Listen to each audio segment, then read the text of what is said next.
can defend. They don't want to be out the game at the halfway stage.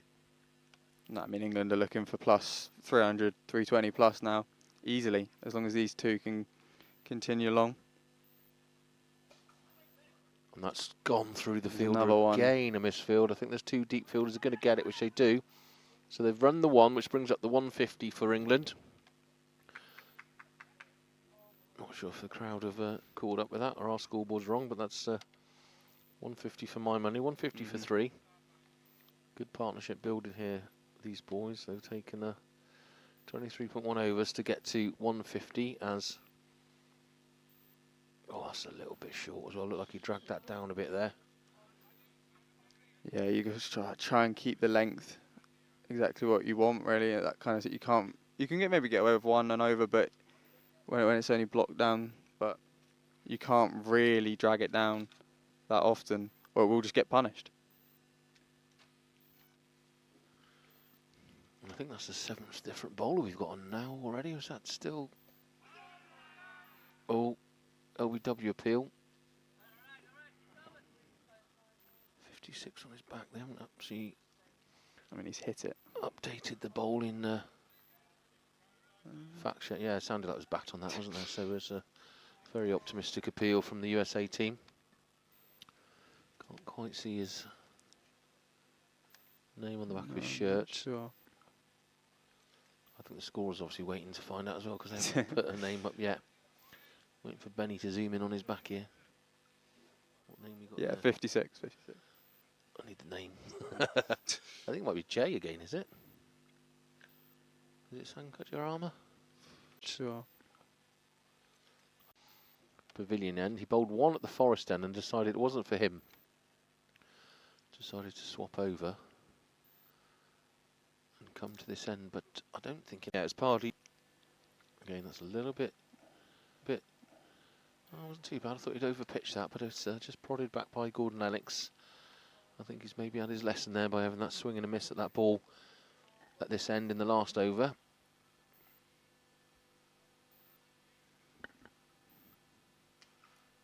That's creamed perfectly in the gap for 4.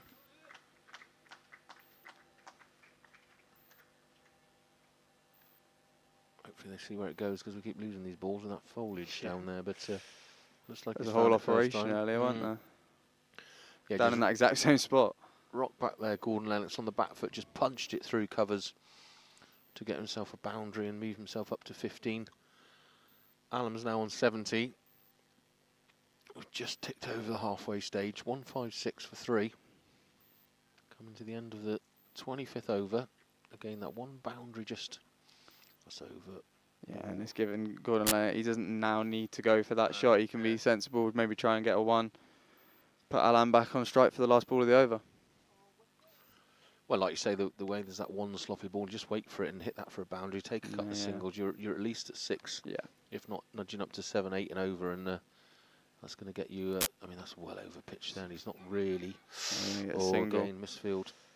It's difficult to get down there, but probably should have got across quicker. Yeah, the fielder there at cover should have been. Sorry, he's mid on. Should have just really dived and stopped that. He was a bit slow off the mark. Allowing Lennox to get down this end, like Peter said. Allam now on strike. He'll probably be looking for the 1 to get back down the other end for the next. Yeah, for the next. Want to be on strike. Beautifully straight to the fielder. Well fielded. Yeah, well fielded. Good cricket all round. So that's the end of the 25th. 157 for 3. Yeah, and I think it's probably. I feel it's going to be unlikely that England are going to give USA that sloppy ball, which means USA are going to have to work for it. And they definitely can. They've got quality in the team, and you just need, as I said earlier, the special innings, the 100 off 80 that you wouldn't be expecting. But England, they'll be wanting to really press home the advantage they've got in the game, and even then to the next 2 games, win the series 3-0, make up for the Grey Ashes, which they drew in the end. But they'll be wanting to do what they did to the West Indies earlier in the summer here against USA, and really make it a good summer all round. Even though they didn't win the Ashes, it was still a positive result, really getting the draw.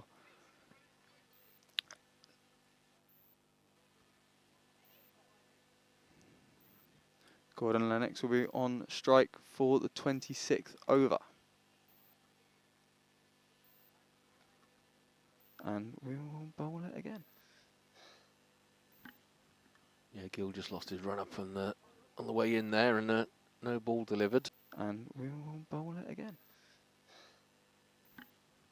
Yeah, Gill just lost his run up on the way in there, and no ball delivered.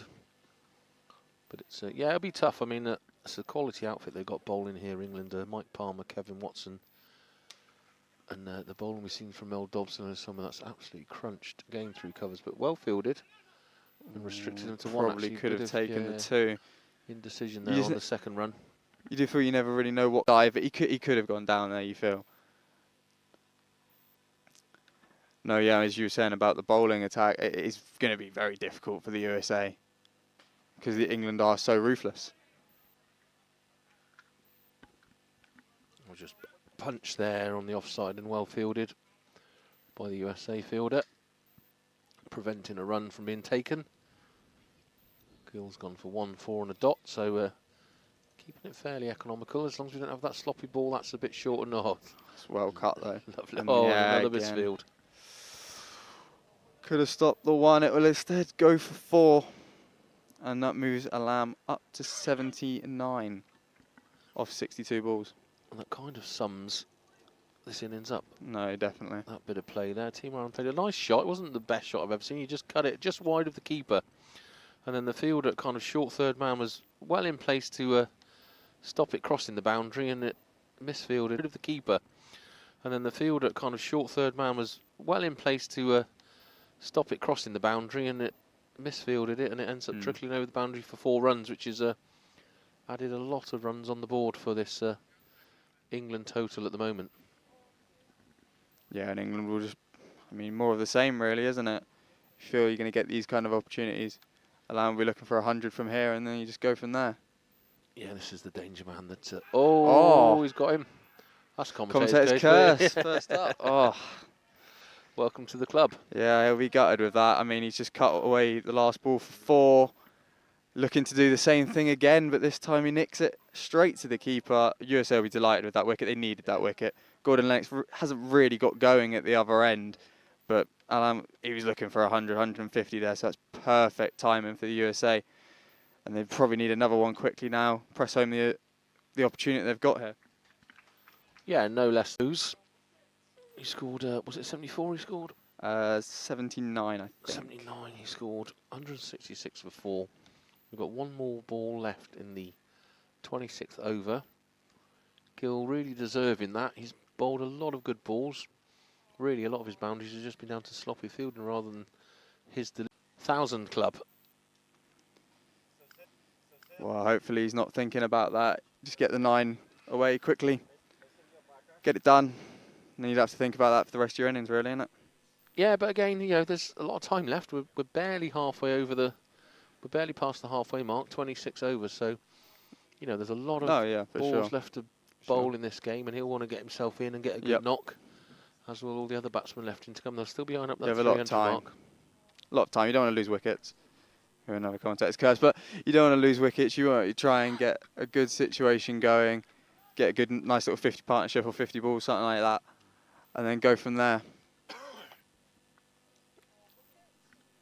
And I don't know if Gordon-Lennox has just lost a little self in and get a good knock, as will all the... More of that and you will, eventually.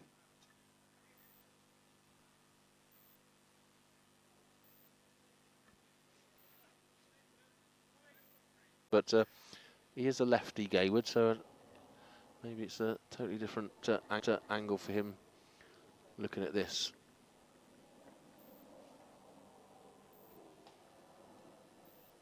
It's good fielding. Off his own bowling, and he's not done too badly. Sankar 19 off 2.4 overs. If he can keep these last 2 balls tight, he's going at around 6 and over. So it's not an awful start. Be an easy single, and that gets Gayward off the mark. 2 massively over-pitched deliveries there, weren't they? They could have been really put away by the batsman. They weren't. No, yeah, for sure. But, I mean, for Gayward at the moment, it's just about trying to get in to the innings. You don't want to go for that big shot, get out, and that puts England under a bit of pressure.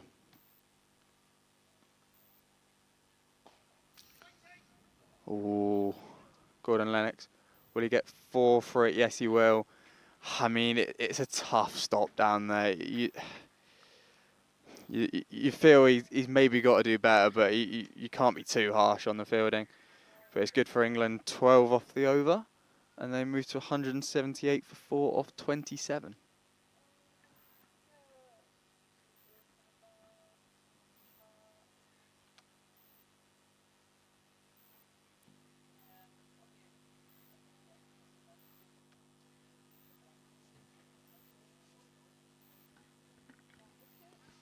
Yeah, I just wonder if at any point, Peter, that England will back themselves to absolutely swing the bat and go a bit T20 style on this. Yeah, I mean, I definitely, when they were going at it earlier in the game, they'd have been looking at trying to get a great score and have the wickets remaining with 35 overs gone. And then, yeah, they could have gone for it big time because the bowling is there to be put away. If they can get to 35 and with still 6 wickets intact, then, yeah, you got to feel they will go for it. Try and put 350 on the board. Yeah, 350 on the board, and USA will really struggle to chase that. I mean, because if you do that, you're on to 50, and you're looking higher up. Yeah, again, like I said earlier, I get he's a big, powerful player like, you know, Kane Williamson. He likes the big shots, but just 2 or 3 times this summer, he's gone for a shot that's not there, got himself out, and like that 6 there, he gets one of them away, and then I think he tries to hit everything, and then he's out earlier than he should be. I mean, he's moved on to 28 really swiftly. He's now more wide. He's now more runs and balls he's faced, which is always, you know, strike rate above 100, you're happy, but just seems to get sucked into playing those big shots, and I don't think he's made 50 yet this summer. He might have made 1, but he hasn't made any big scores because he gets himself out. You want some sort of consistency, don't you? If you put 20 on every innings, but get out to a silly shot, it's not really what you'd want, especially in an Ashes summer as well, when you need them big innings from your best players. As again, I mean, another opportunity where you feel like if the USA player dived, he'd have a lot better chance than if he went with his feet. I don't know if that's something maybe they've looked into, USA, trying to improve their fielding. I guess we've got to remember it's over 60s cricket. Yes, these guys diving around are at 60 plus. You know, some of these are 65, 66 years old. But again, spoilt by the Australian England fielding because they did a lot of dialing. Neil Brathwaite for England's an absolute athlete in the field, so maybe they're just not as mobile and flexible. Is now 4 off the over with 1 ball to go, I think. No, that's the end. No, that's the end of the over. 6 off it. 6 off it. 5 off it. Do the maths. 5 off it. It's not updated on the screen. We always get shot in the foot by the lack of update on the screen, but it's a little bit behind. But I think 6 off it. 184 for 4 off 28 overs. Still in power play 2. 4 men outside the boundary. The inner circle, sorry. Gayward on 5. Gordon-Lennox on 29. And I think Peter's right. It's a big spell in the game. England can either put the foot down and go for it, or if USA take a couple of quick overs, and I'm glad to see coming back on is Rizwan, because he looked dangerous, and he bowled 5, I think. His vice-captain, he left 4 in the bag, and he was really getting the ball to do something. This is the ball that got Richard Merriman out from this bowler, so if he can get some of those funny deliveries happening, we could see some action here. That's a really good figures after 5 overs, and if he can keep that up into 9, and at that point you're looking at 36 overs gone in the game, and if the other end's tight, it could be a great opportunity for USA to really give them something to defend when they get round to batting. But yeah, you feel a big 4 overs from him coming up. If he can get a couple wickets, puts England in a situation where they can't really attack as much as they would have liked with 10 overs to go.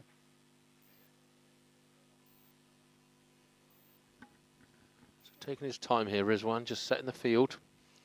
Comes in from the pavilion end, sends one down to Gayward. He just prods that forward. He moves himself. Another single, and the field again didn't quite get down as quick as we feel he should have done, which makes Gayward run 2 runs, moves him on to 7, so he's 2 away from his 1,000 runs for England. Hopefully that won't be in the back of his mind, but yeah, I mean, that's probably a good example of the fielding where it won't come as much, or if it does come, it's an easier move. And I mean, that happens in Test cricket all the time. You have your best catches at slip, and they're maybe not your best fielders pace-wise or ability to stop the ball, but they're your best catchers, and they don't need to have that, because as long as they can catch cricket ball, you're fine at slip. And Rizwan Sheikh just pushed that one through a bit quicker there, and it did Gaywood. He missed it totally. That one there, he's punched straight That's a back good to him. stop, That's well really fielded good stop. again by Rizwan off his own bowling. So he's gone 2 3-dot balls. Again, That's a a good great over start, from him. yeah. He's just got to avoid that loose ball in these last 2. No, I mean, he's had the quality. You look like he's had the quality to stop that loose ball. And that's what the USA need, really. That's a brilliant delivery. Fielder will get round to it. No single taken. Gaywood maybe is feeling the pressure of getting that 9th run. 4-dot balls after the 2 to start the over. He's got to get his 8th one first. True.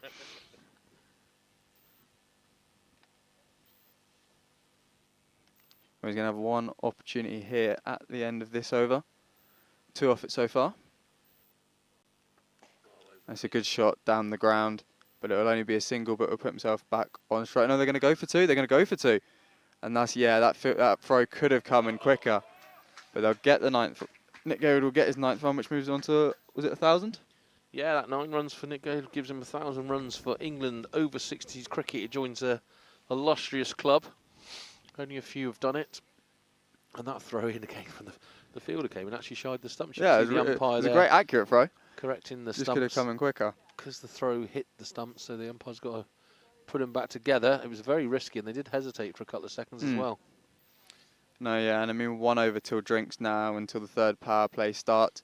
You got obviously it's only 4 fielders outside the ring at the moment. It will become 5 after the 30th over, and you could look at that as an opportunity to go and quickly get some runs while there's less fielders out. But I don't think it's making that much of a difference at the moment in the game, and you don't want to lose a wicket just before drinks, especially in the situation you are, where you're probably going to be around 200 soon.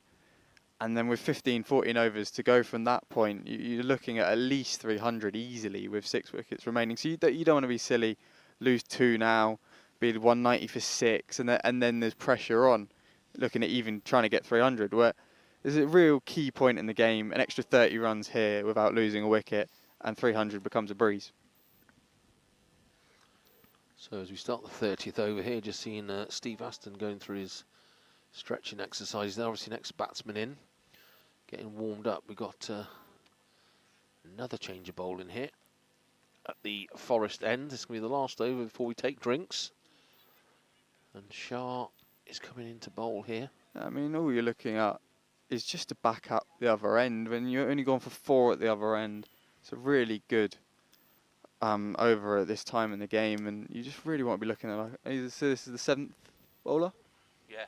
7th bowler for the USA. It's good that they've got the ability to have 7 people bowl at the end of the day. Yeah, keeping England guessing the USA with their 7th bowler coming on for his first spell here. There's 1 over before we take drinks on the 30th over. And again, like before with Timor Allen, Gordon-Lennox, they've just got to build a partnership here. I'm sure now Gaywood's got past that 9-run mark to move him on to 1,000 for England. They can relax a little bit and just... Shots like that I like from Gordon-Lennox. Just really keep the nice scoreboard shot. ticking over. Clipped Flicked off it the off his pad, hip. yeah. Little single to run through to the other end. You know it's going to be a single before the ball's even really hit the ground. It's perfect shot for this stage of the game. Tick over the strike, single every ball, 6 off the over. Nicely done, really. It's easier said than done. But that's what England will be looking for, definitely. An over before drinks. You don't want to go for the risky shot. You don't really want to see Gordon-Lennox go for a massive shot for 6, definitely in this over of the game. It's nice 6 singles. That'd be what, 194 off 30 overs, and it sets them up really well.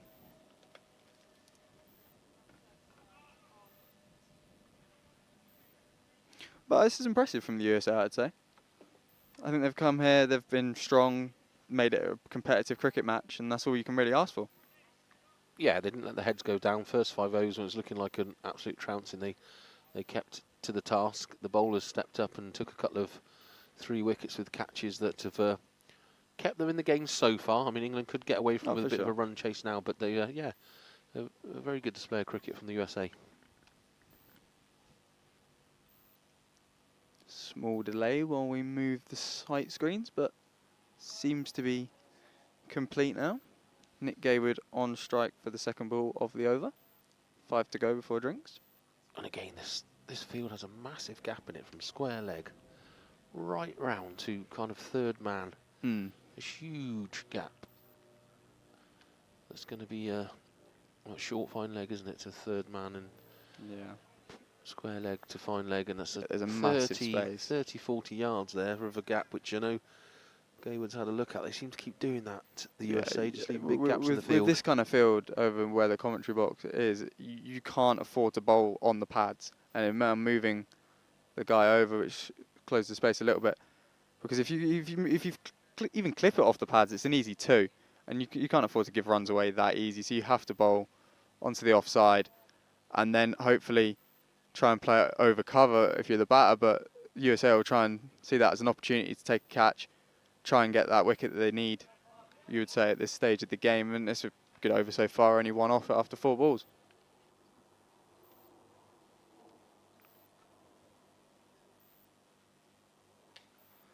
There's the full toss delivery, the poor one of the over that seems to be coming in every over, but Gaywood's not got it away, and that's brilliant from a USA's point of view. 1 ball left in the over, only 1 from it so far. It's again full. Gaywood says it's a wide. I was wondering why he left it. Yeah, be disappointed with that, because you really just want to pitch it on the offside, try and make him play a cover shot. If he smashes a cover drive for 4, you kind of take that on the chin. As exactly what he tries to do, but he doesn't get all of it. Hits the ground as well. They won't go through for the single, which means after 30 overs and what should be drinks, it is 194 for England off the 30 overs.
Right, well that's drinks done. 15 overs remain in England's chase. Edward Gordon-Lennox is on 30 off 29. Nick Gaywood 9 off 18. He's looking to get off the mark a bit more, get some more runs onto the board. I mean, England probably looking for about 350. 350 is probably a push. 320 from here. Get over the 300 mark. That'd be something USA will feel would be tough to chase. 300. It's been a good start to the game overall. England started off really well, got around 50 off the first 7 overs, looking at even going at 10 and over at one point. They looked really, really strong.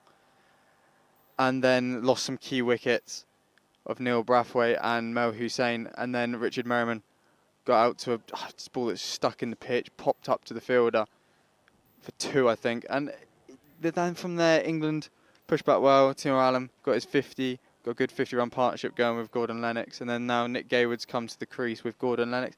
190 for 4. USA have bowled over well. And they'll just be looking for more of the same, probably, you would feel. Try and restrict England, as I said, to under 300. And then go from there. I think it'll be Gordon-Lennox. Yes, Gordon-Lennox to face the first ball of the 31st over. And then he will try and get off the mic, try and get Sheikh Hussain away. And he does well for the single for the first ball of the over. The England open their shoulders up now and start playing a few shots as Nah. he's hit a lovely shot through mid on there for Gaywood. He's ummed and ahed about 2, but they've just taken 1. I mean, the run rate's currently 6.3, but after the first 7 or 8 overs, it must be under 6 since then, and that's really good, really. I mean, that means you're restricting them to about, if you bowl at that, about 260. So it's just them opening overs, and you don't want to let that happen again at the end, which is why you need the wickets, because if that happens again in the end, it will be a strong total. Gordon-Lennox goes for the big shot. Oh, well It's a stopped. brilliant stop. They'll run 2. Yes, they've run 2. And it's good to get 2 from that, because it was a good shot. Probably deserved 4. Yeah, good But fielding good there by the USA. Fielder in deep at long off. Jumped up, he was going to bounce over his head. He leapt up and stopped it going for a certain 4. Restricting them to 2. Gordon-Lennox on strike on 33. We're looking to get his 50. No, yeah, and he's batted well for it. Keeping his strike rate above 100. Let Alam do the damage when he was at the crease, and now he probably needs to start picking it up himself. But they didn't. They've run 2 there again. That easily, at one stage of the game, may have only been 2 off the last 2 balls, and they got 4 off 2 balls. So they're clearly maybe trying to pick up the pace a little bit and get the runs where they're on the table. Yeah, and Rizwan Sheikh just showing a little bit of frustration there with his bowling. I think he just dragged that one down a little bit.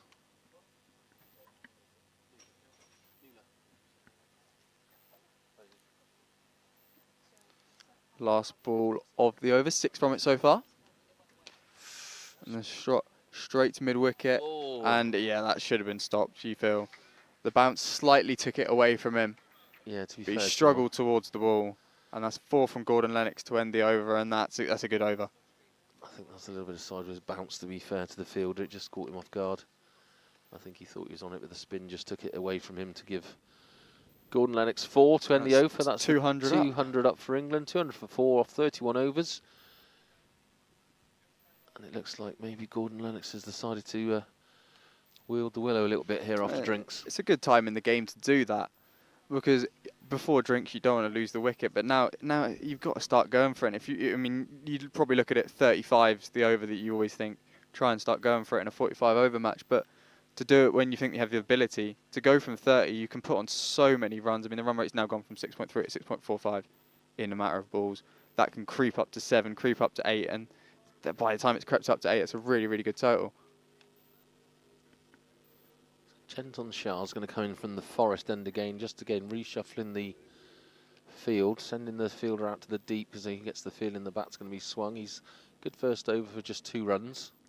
But he's again left a lot of space down in the fine leg region. He's still got a fine leg, but more across from it. And it just means you have to bowl on the offside. If you bowl this side, it will just get punished. And Gordon-Lennox goes for it and gets 6 from it.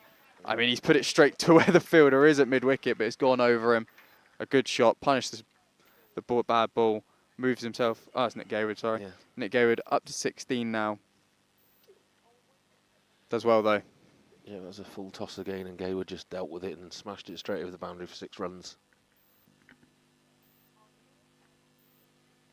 So used to Gordon-Lennox doing the big shot in the over that I thought it was him. But no, it's a good opportunity for Nick Gaywood now to probably even get a bit more comfortable at the crease and get some big shots away in this over and put the score up really highly. We lost the ball, have we? In the trees. Dog's looking for it. They want it. They won't get it though. Send the lab in for it. I've got a lab. He'll always find a ball. Highly, we lost the ball, have we? In the trees. Dog's looking for it. They want it. They won't get it though. Send the lab in for it. I've got a lab. He'll always find a ball.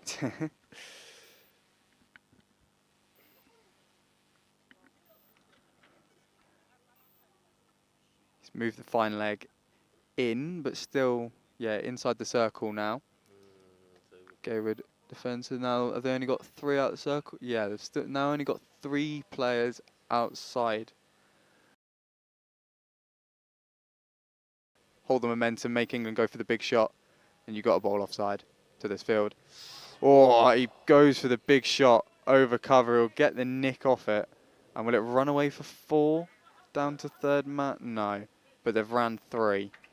So good running from England there.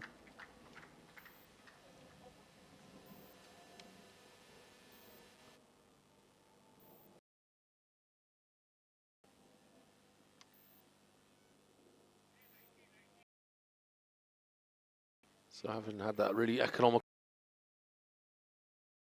in this over already, and again he's reshuffling the field. It looks like they're going for catches here because they're putting them out in the catching positions. Definitely. They definitely want England. I think they know England are going to go for it anyway from this stage in the game.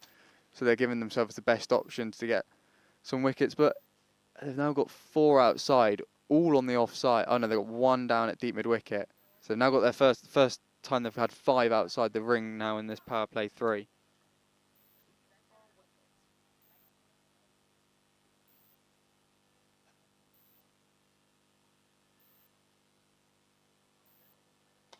And he goes for the big shot. It will find the guy at deep mid wicket. It goes over his head.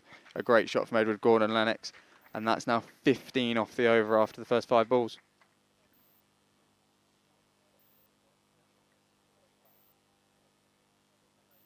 I mean, he's gone straight to the fielder. And that's probably, it's not what you want, obviously the ball going for 6, but it's gone straight to the fielder.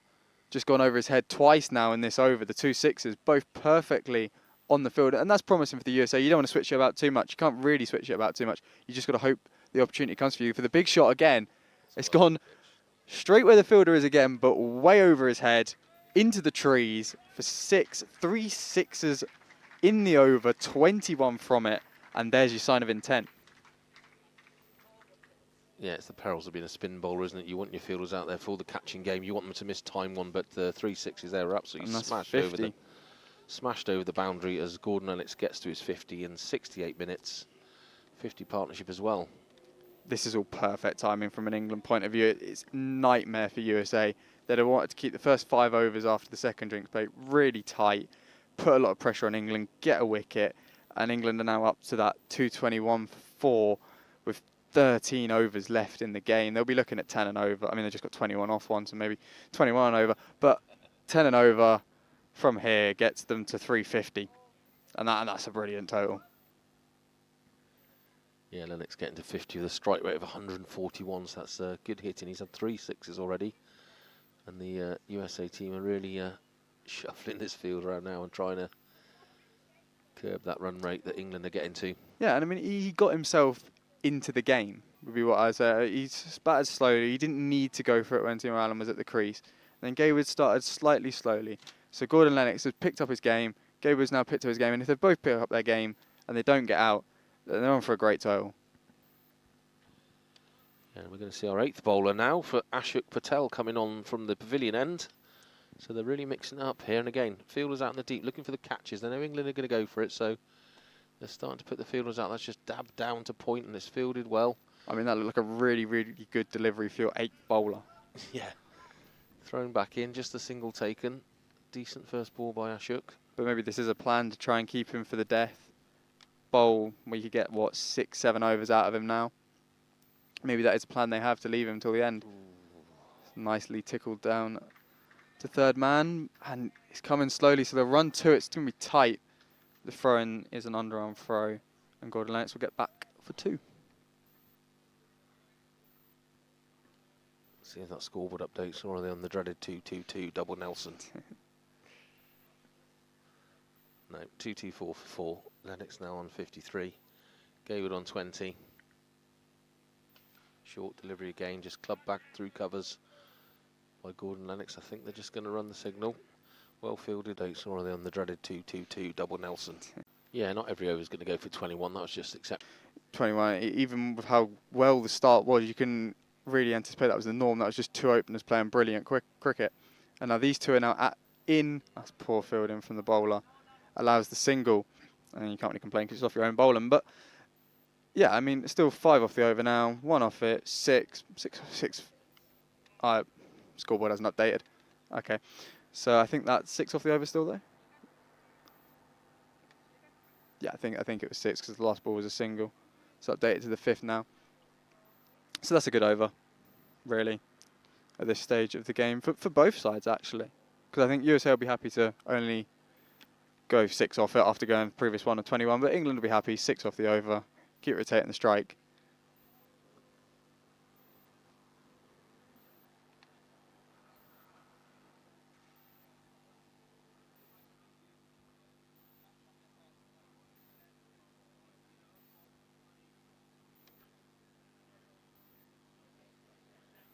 Just a slight delay here at the start of the 34. I think Gordon-Lennox is just cleaning his glasses out there in the middle.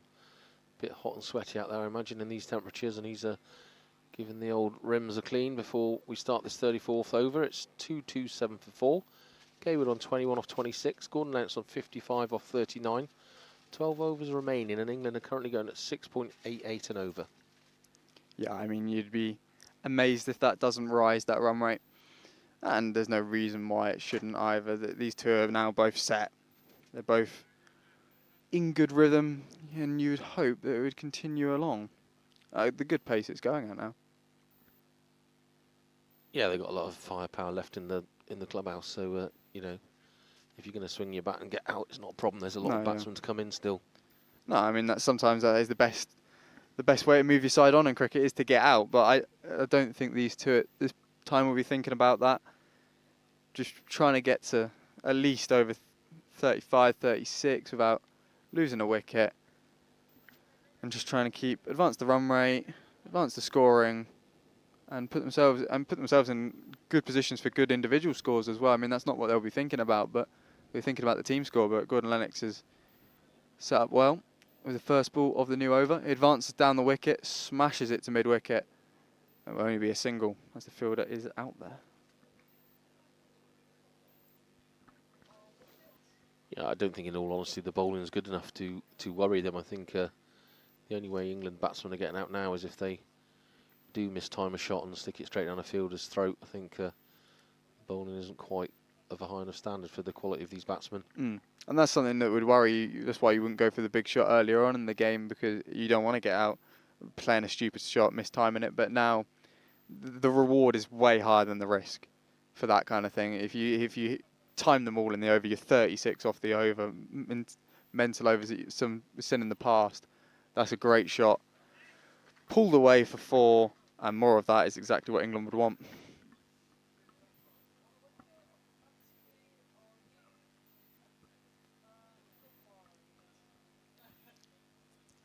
So 2 balls gone in the 34th over, 5 from it so far for England. Nick Gaywood moves to 25 off 27. 2-3-2 for 4.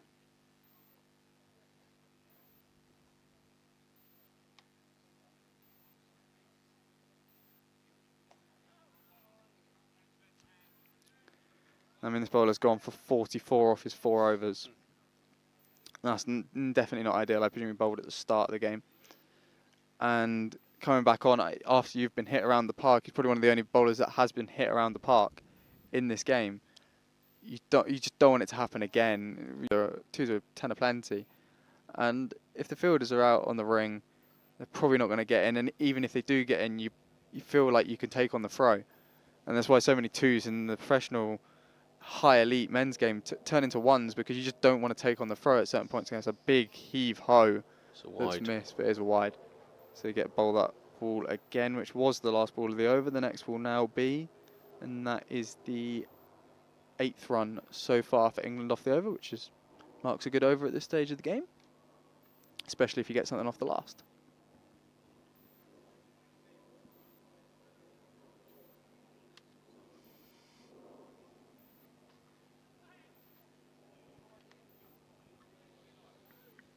Gaywood having a swing at that, trying to smash it through mid-on, but didn't quite get it out in the middle of the bat, and that brings up the end of the 34th over.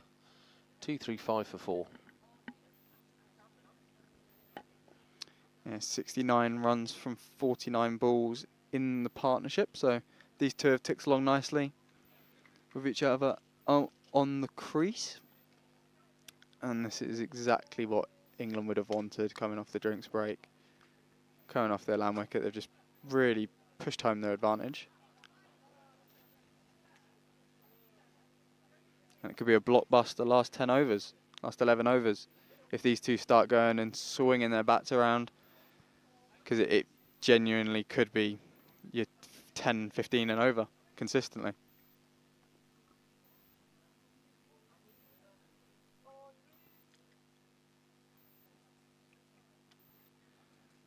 Gordon-Lennox to face. Smash down the ground. The fielder slow to get away, but I don't think he was getting there anyway. Straight back down over the bowler's head for 4. And a good start to the over.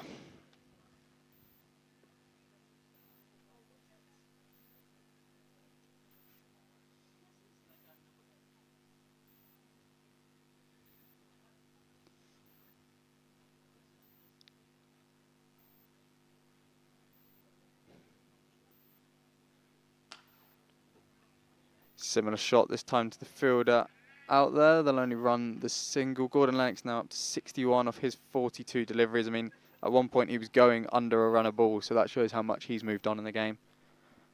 And the run rate creeped above 7. It's back down under 7 now, but I'm sure that will be above 7 very, very soon, and probably for the remainder of the match from that point.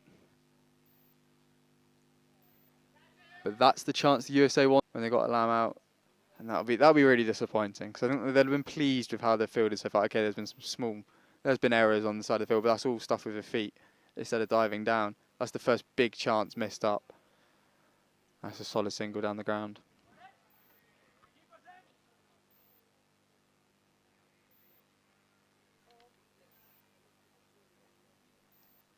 That run rate now moves to above 7, and the 2 out in the middle will like to keep it there and probably push it on to the 8s.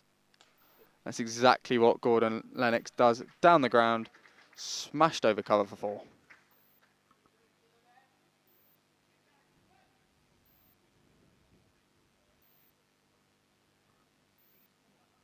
Moves him up to 65, and that is 12 off the over with 1 ball remaining. Patel did well, only 6 off the first over, but has now gone for more than he would like in his second.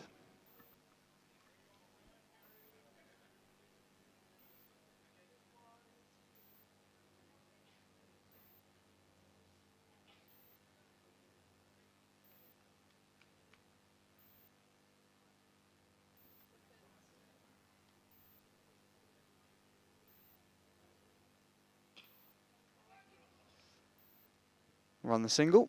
That's 13 off the over. 248 for 4 off 35.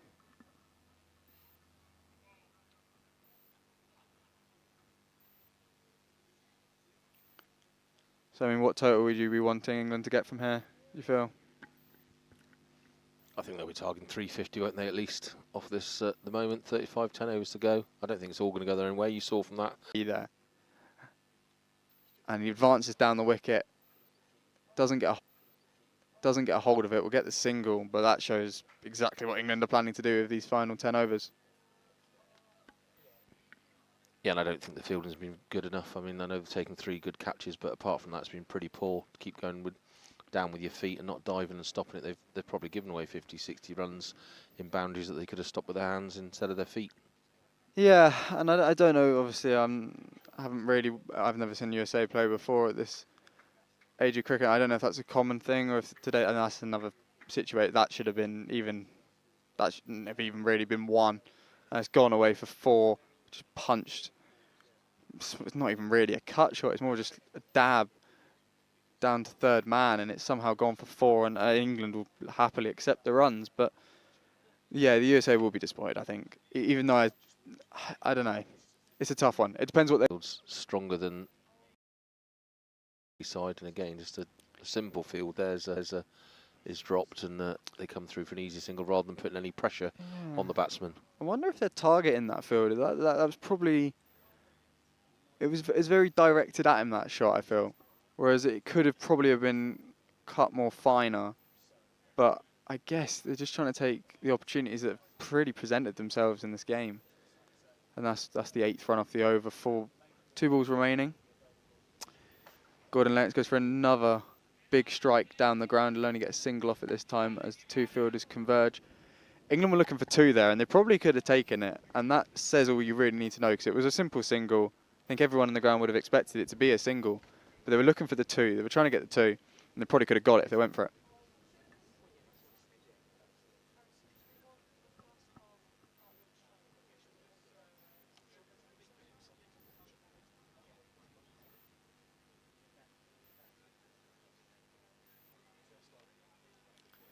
Well, 1 ball left in the over, so 9 from it so far. It sits nicely with England's 10 that they were expecting. We've got a small break in play as the 2 umpires convene, and the 2 batters convene as well.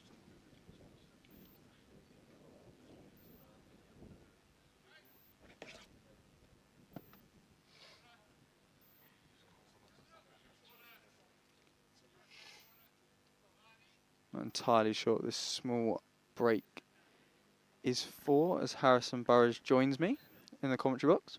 Hello. Yeah, so I mean, me and Matt were saying 350 from here is definitely what England would be hoping for, and it looks really possible. Yeah, it definitely does. I mean, Nick Gaywood and Edward Gordon-Lennox here, particularly the latter, are going at very good rates of scoring, and on a ground that is on the smaller size compared to the others in the country, and a wicket that is largely playing true. We have seen the Richard Merriman dismissal earlier just be a bit odd, but they're in a strong position, and they've really, if they lost another one when Gaywood came in, could have been a bit tricky, but it's all there now. No, yeah, for sure. I mean, at 166 for 4, USA just needed a couple really good, strong overs, maybe get a couple wickets, and they've let it go, and they'll be really disappointed about that, I think. And they had a really good chance just a couple moments ago in the field, and we were praising their catching, how good their catching had been. Okay, the fielding overall had been pretty poor, with always going with their feet for the stuff, but the catching had been really, really good.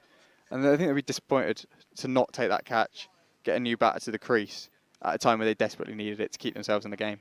Drinks break really pushed home England's advantage and has put the score in a really good situation. That is another single off the over.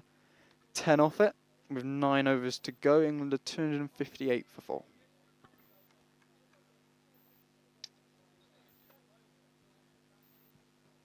You can see the partnership contributions on screen again there. Oh, just gone off. Nick Gaywood, of course, has passed 1,000 runs in this innings for the England over 60s. A fantastic achievement. The club that became 3 in the 5th ODI at the Royal Ascot. Next game becomes 4.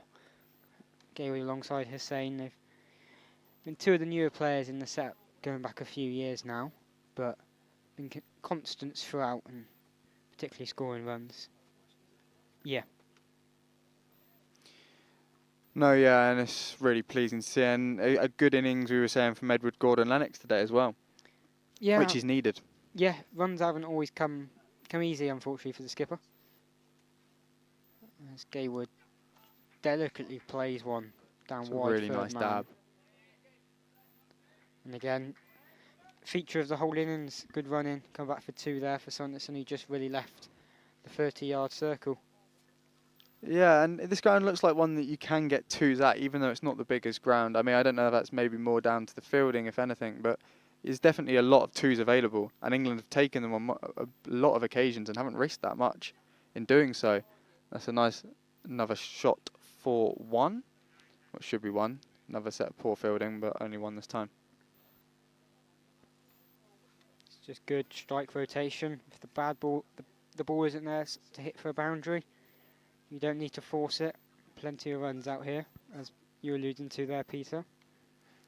Yeah, and I think when they got that big over with 3 6s and 21 off it, I thought they did really, really well to get 7 off the next. And it just rotating the strike as well when getting that 7. It really just puts you in shot, and that's the bad ball. The fielder gets down well, really does get down well. Stops what could have maybe trickled away for at least 3. Means it's only 1 off it. Gordon-Lennox, though, is probably wondering how he hasn't put that away, given the massive gap there was between that fielder, kind of a short third man and deep point. He follows up with a really good delivery there, and he gets the same result. The bowler will be a bit annoyed with that, but the field's kind of feels more set up now for these. There's a lot of more easy singles than there was earlier in the game. Yeah, naturally, fielders on the boundary at this time of the innings, the boundaries are really going to hurt the opposition. There's definitely a spell after the drinks break where I feel like they were kind of trying to let England have the boundaries and really put them under pressure to get some catching opportunities to take the wickets they must have felt at that stage they needed. And then they had that one chance, but it didn't really come. The 3 sixes in that 21 run over all went straight over the fielder's head. And it means the fielding placement is good. The England batters are just connecting with it, where you're kind of, the fielders are taking out the game. Off the pad for Gaywood, but it will scamper home for the leg by. And keep the strike as well. Yeah, I mean, he'll be looking for 50 up in the next over. Just like to say once again a big thank you to all of the sponsors of the England 60s side: Stonehill, Sporter Tours, Envy Play, MacTech, The Jube and Kleenclad, who are of course sponsoring this series in the Kleenclad Cup. 2 more ODIs after today at Chipping Camden on Sunday and then Hershey Park next Wednesday. Remember, keep an eye out on the YouTube channel. Keep an eye on all of them. Remember, Kleenclad, leading pioneers in offering cutting-edge wall cladding solution that integrates hygiene and style in alignment with your diverse needs. Just search them online. You'll be able to find out more about them. I think we might be having the opening bowler coming back from this end now.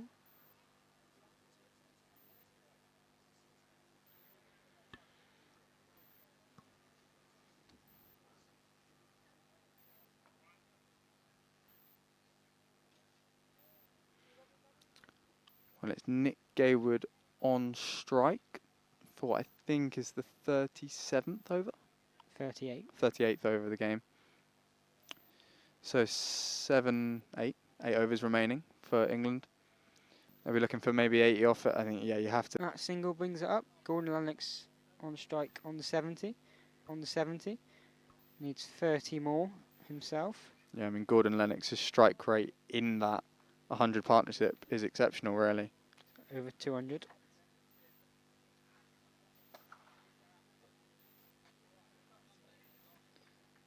Strong shot there, but only the single that the USA would have been hoping for.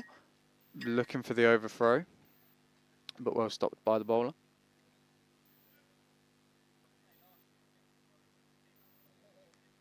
I mean, what will USA be hoping for, you feel? Now?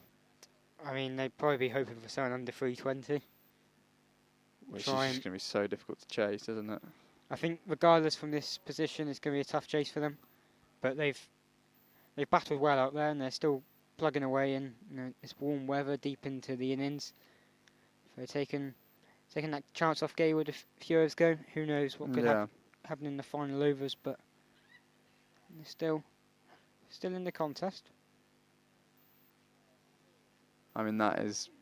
I was going to say, I was amazed that wouldn't be a no ball, but the leg umpire has given it. The off umpire. Which they agreed no free hits before the game, so that will just be 1, I presume, added to the total. It's just those extras again, a bit like at the start of the innings, just need to get rid of them. Goes for the big shot, gets the edge, that will go for a single.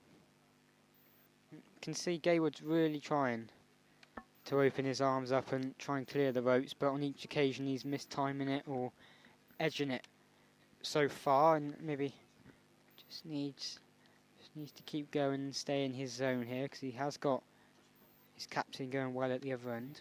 I think the good thing about it is, though, he's still managed to rotate the strike in this inning, so it hasn't become a nuisance for England. It hasn't become an issue. That's a good shot there from Gordon-Lennox, who moves on to 75. Pulled away for 4. But yeah, it hasn't really, as much as he's not scored as quickly as he'd have liked, probably, you feel like he's not held up the innings and he's allowed Gordon-Lennox to accelerate, and which has pushed on England onto a good score. Yeah, exactly, you can see it there. Won the ball 44. Never to be taken away or ridiculed for that. Just, it was a very good shot there by Gordon-Lennox. There wasn't a big gap there, someone kind of a wideish mid-wicket in the ring and then a deep mid-wicket on the boundary, and he's picked the gap between the two of them. Really strong shot. Yeah, we seem to have lost the ball in the tree for probably, what, the 5th, 6th time today? So that, how many is that off the over so far? 2 balls remaining. England have 9 off the over. 2 extras in there. Gordon-Lennox will be looking for at least another boundary off this over. Move himself onwards, looking ahead to 100. Yep, I mean, he's done 75 and 50 balls. There's what, 44 remaining in the innings. Plenty of time. Goes for the big shot. Will probably only get 1 from it unless they look for the return. Nope. Well So, watched 1 off it.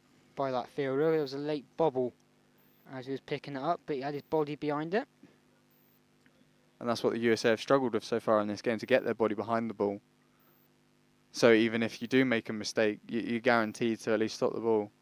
And it may only be 1. Gordon-Lennox goes for the big shot again. Mistimes it again. So Nick Gayward went for the big shot. Gets 1 off it, which will mean 11 off the over. Good over for England. Run rate up to 7.2 now. And that will be 276 for 4 off 38. 7 overs left, 10 and over from here takes you to 3, 4, 6. It's potentially a number they're looking at. 4 more, of course. Makes it the 350, which again is another psychological factor for any team run chasing. Just a bigger number. Teams batting second aren't always so looking forward to a run chase of that nature. But it's Ashok Patel going to carry on. 0 for 25 off his 3 overs so far. And Nick Gayward, 45 runs off 45 balls on strike. Yeah, you feel these next 3 overs are massive for Nick Gayward. If he can get away, he's got the power to get some big boundaries here for England and really advance the run rate. If not, you feel like maybe the batters sitting back in the pavilion would like to get out there and feel they'd back themselves to get some big boundaries. Again, good rotation of strike. And Gayward just with a push up to long on, and excellent running by the captain. Forces his partner back for a second and they make it easily. It looked risky at one point, but the 2 was easily there, and that's why he committed to the second run, because even with the delay, even with the stutter, the run was there. And moves Nick Gayward on to 47 from 46, so still now above 100 run strike rate.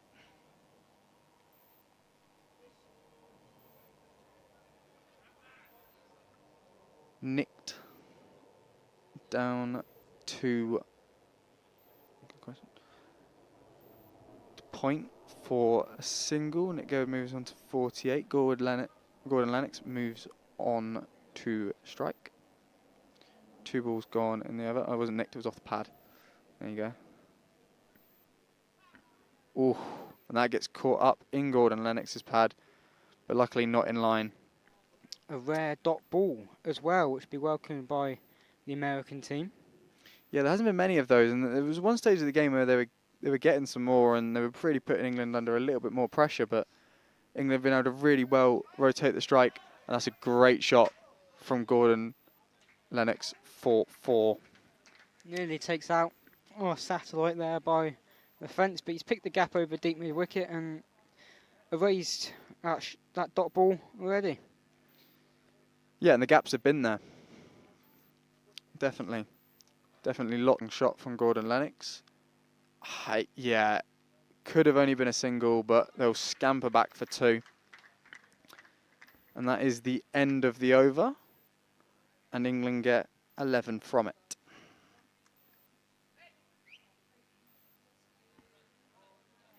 Drinks and gloves being brought on by Mike Palmer and Jason Corn for the England batters ahead of the final 6 overs.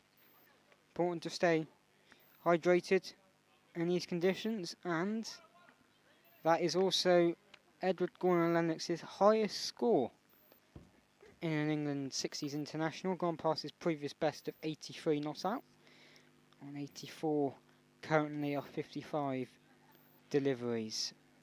Well, this is a really good series for England to mark a really impressive summer, really, with the West Indies sweep and then a really strong battle against Australia. And if they can take USA down 3-0, I think it marks a good summer, really.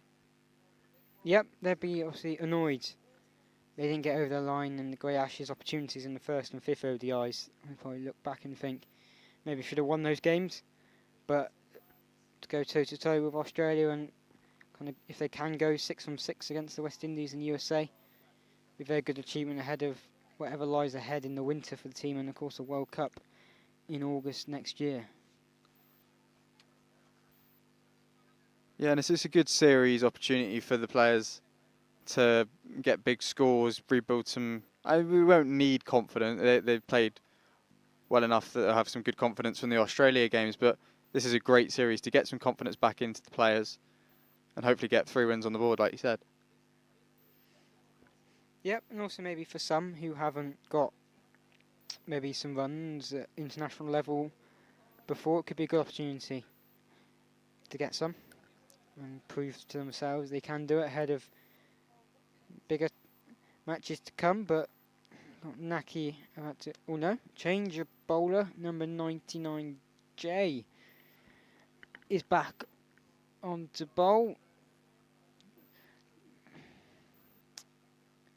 It will be Nick Gaywood on strike as well, with 6 overs to go, 287 for 4 England.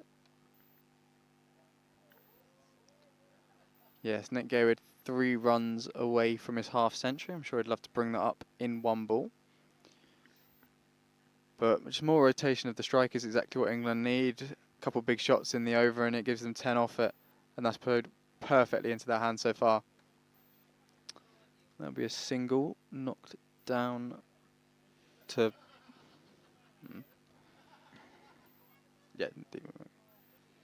deep mid wicket. And that moves him on to 48. Gordon-Lennox back on strike.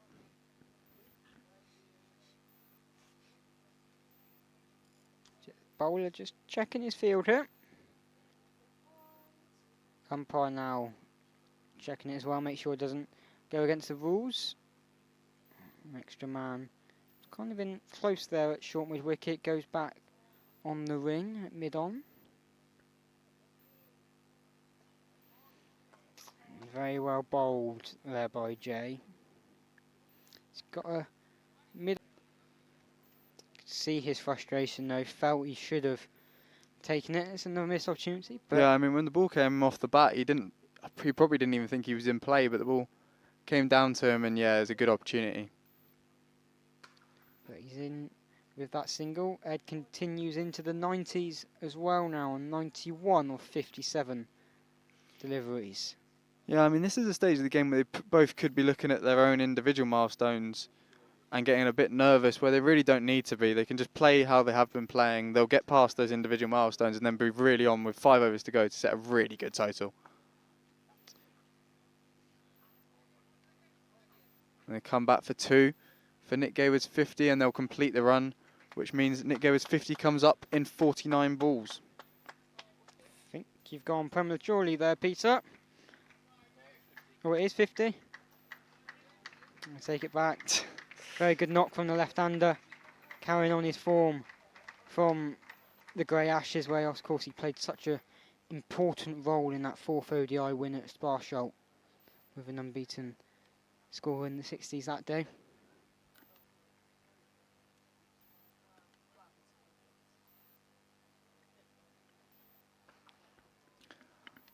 Well, maybe that's a bit of what I was talking about.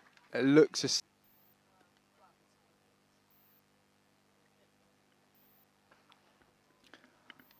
Well, maybe that's a bit of what I was talking about.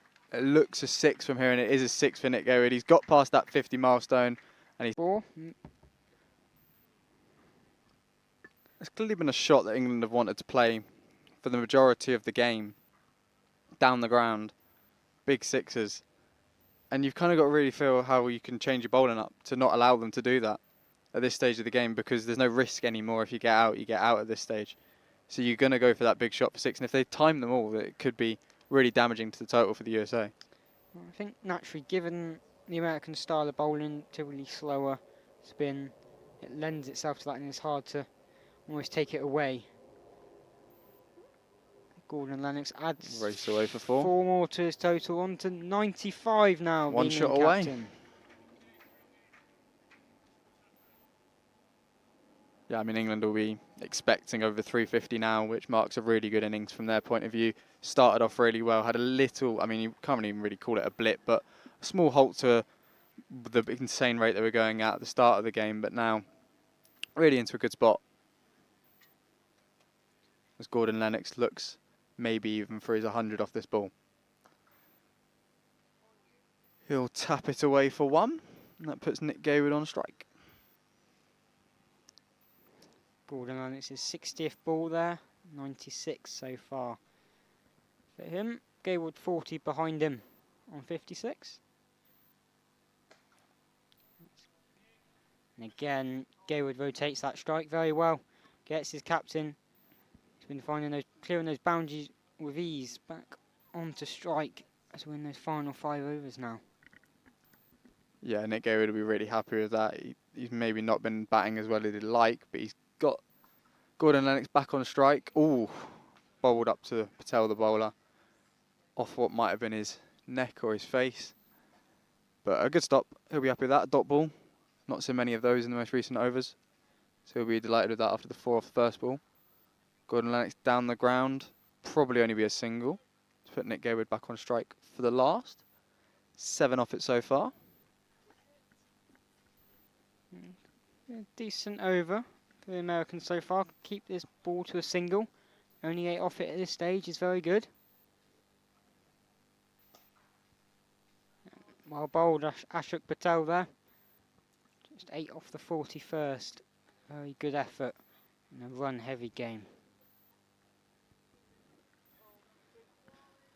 So 39 runs needed for England to get to 350 off 4 overs, just under 10 a ball. 10 a ball, that'd be impressive. 10 and over. And England will be happy with the position they're in. Gordon-Lennox very close to his 100. Nick Gayward looking to really just push home now. He's been struggling to get it out of the middle all game long, and to manage that in these last 4 overs would be brilliant for England. It would push them onto such a unobtainable probably score for the USA, unless a very, very special 2 get in and have an incredible partnership. Yeah, there may be a bit of playing for his captain for the next over or so. Make sure Ed isn't down the non-striker's end for too long on 97, but it depends what he's faced. It's a change of bowling again. It looks like it's Prem Suri is coming back on to bowl from the Forest end.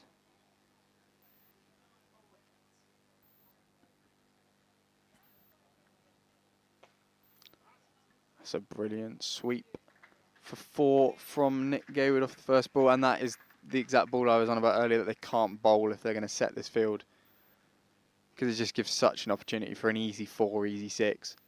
There's no threat to anything. You have to bowl.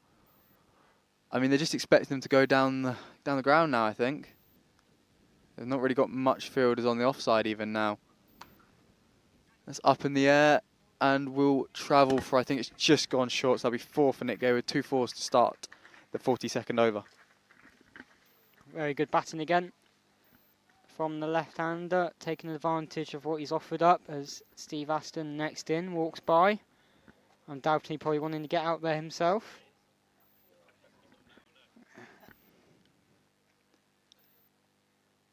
Oh, so big shot from Gayward, and the fielder is out there and takes the catch on the boundary. It's a good catch. And Aston, who was right in front of us, walks back towards the pavilion to go get his batting gloves and go out there and join his captain.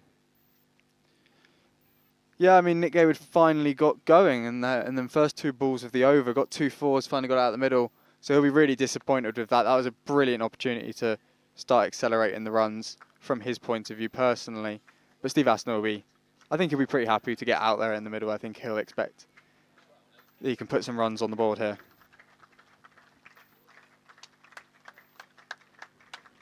Good catch there on the boundary from the American fielder.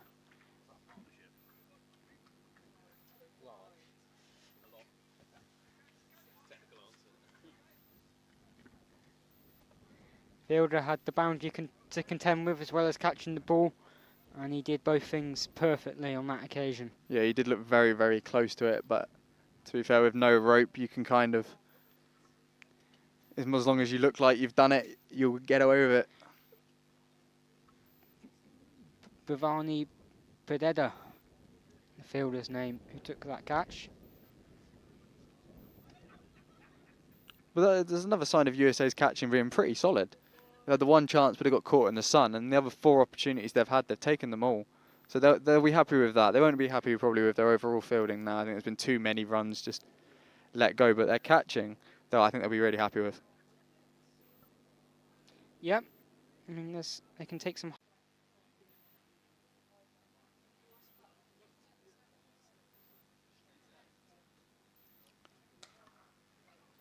Cut away, will the fielder manage to get round? He goes with his feet, he doesn't. So that will be 100 for Edward Gordon-Lennox off 64 balls. That marks a brilliant innings for the England man. Moves his side on to 324 off 42 overs. And he'll be very happy with that innings. It's an excellent innings from the England captain. I think I said when I was on comms with Matt at the time, a captain's innings was needed, and he has delivered. Peter and I are going to slide out. Now Matt Evans and Ira Richard are going to take you through the last few overs of the first innings.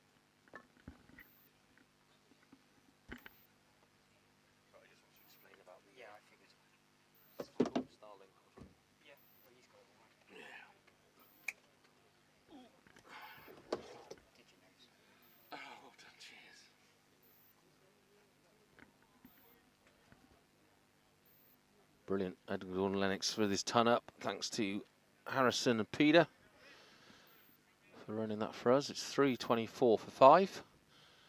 Going to see you through to the end of play here. Just have a word with Ivor. It's got a bit of information here about the link on YouTube, and 100 runs, 100 Gordon-Lennox, 115 minutes. Strike rate of 157. 10 fours and 4 sixes to get his 101 off 64 balls. And I think anyone coming out now will still be wanting to have a swing to put some runs on the board. As young Ivor joins us just to talk us through a few technical difficulties we've had today, Ivor. Oh, it's been a frustrating day, Matt. It's very interesting when we're out in rural England, and this is as rural as it comes, trying to get our signal out, and obviously an immense frustration, I'm sure, for our watchers as well. So many apologies.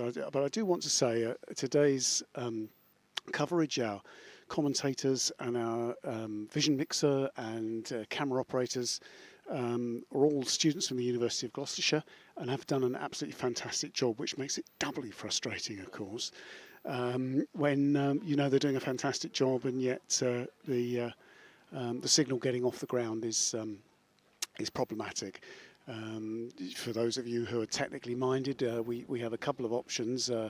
Obviously, a direct connection into the broadband system of the club is our preference. We can then hook into their Wi-Fi, but of course the limitations in these rural grounds are quite extreme, and they're running their tills, and everybody's phone is connected to it, and so we quite often find that we don't have the speeds to broadcast through. So we do bring our own 5G and 4G network coverage stuff, but again, exactly the same issue. In these rural areas, the coverage of mobile phone network is problematic. So today we brought our brand new shiny Starlink with us, and blow me if the satellites are not behind where the OB truck is positioned at the moment. Through an enormous number of trees. I think you may want to say something here. Yeah, he's gone there. Finally, they've got him. He's gone for the big hook shot there, Gordon-Lennox. No issues with that. He's been bowled on the dreaded Nelson, Owen Mason, if you're listening. He's gone for 1-1-1. Cricketer's curse, but no one can have any hardship about that. He scored 111 runs, absolutely fantastic innings. And he's just gone for a hook shot to put as many on the board as he can for England. And I'm sure he'll get a big standing ovation as he leaves the field. But I'll hand you back now to the more interesting subjects, which of course is the match play here with Matt. Thank you, Ivor. So there's the technical bits that I know nothing about, but yeah, apologies again. Not a lot we can do about it, but we're going to stick it all together in a lovely package for you so you can watch it at home at your own pleasure. And as I was talking there, so Ed Gordon-Lennox, the England captain, got out for 1-1-1. Nelson. Hope Owen. Told you, Owen. But no, what a fantastic innings. He's had a great knock there and really given his team a heck of a total to bowl at here. And out there in the middle now, Steve Aston on 2, having faced just 2 balls. And Deacon's just faced the 1 ball at the end of that over. Takes us into the 44th over. Just the 2 overs to go. Absolutely superb innings by England here. I don't think they're going to get to the record 3-7-4 that we were hoping for Rash listening in at the start of this game. But it is going to be a mighty ask for USA to take on this England bowling attack and post what's going to look like probably 350-ish when they're finished. I'm sure Deacon and et al. Will try and swing a bit here and put as many on the board as they can, as Aston just drives one out there to covers. Fielder has a little stumble, but they run through for the single. Takes us on to 3-3-6, 4-6 in the 44th over. Aston's moved on to 3. And that's got to be said, one of the best innings we've seen this summer from Ed Gordon-Lennox. I think it's the highest total we've seen. That's top edged by Deacon, but he's got enough on that to go over the fielder's head for 4 runs. Gets himself off the mark with the boundary, and it was a well over pitched ball, and the heads are really down now of these USA fielders. And I have to say, I've noticed from the England-Australia games how much sort of cajoling and cheering and clapping of each other there was during those matches. How quiet it's been out in the field when the USA team have obviously worked out that they're up against it, and that one's dragged down there by the bowler, and it's driven through covers by Phil Deacon, who sprinted through for the first one. They're going to risk the 2. No, he's been sent back by Aston and makes the ground up nicely. But it has been noticeable when you see how much the England and Australian teams kind of in difficult times in their games were supporting each other, clapping each other, and a lot of team spirit. It has been noticeably quiet with the USA fielding. And that's absolutely clubbed out there by Steve Aston. The field has almost given up on that on your screen. They didn't even really try and lean down and stop that or even put a foot out. I mean, he did hit it well, but the standard of fielding is definitely a little bit below what we've seen so far this summer. As England move on to 3, 4, 5 for 6. That's a bit of a run of numbers. 3, 4, 5, 6. Aston on 7, Deacon on 5. We've got a couple of balls left in this 44th over, taking us into the last over of this innings before tea. As we're a little low on numbers today, we will have a full break at tea and let you enjoy the highlights that we're piecing together. That's thrown in nicely by the USA fielder there, straight over the stumps. Stopped by Sheik there bowling. He's going to come in for his last delivery, and he's tried really, really, really hard as old Rizwan Sheik, probably the pick of the bowlers. I'm not going off figures there, just sat here watching it. He's probably not too bad actually at 2 for 45. That's going to be one of the lowest totals these USA bowlers have gone for. I think there's one more delivery, because that one was a wide. Yeah, he's just thrown that down the leg side. Umpire Jonathan Malky has signalled a wide.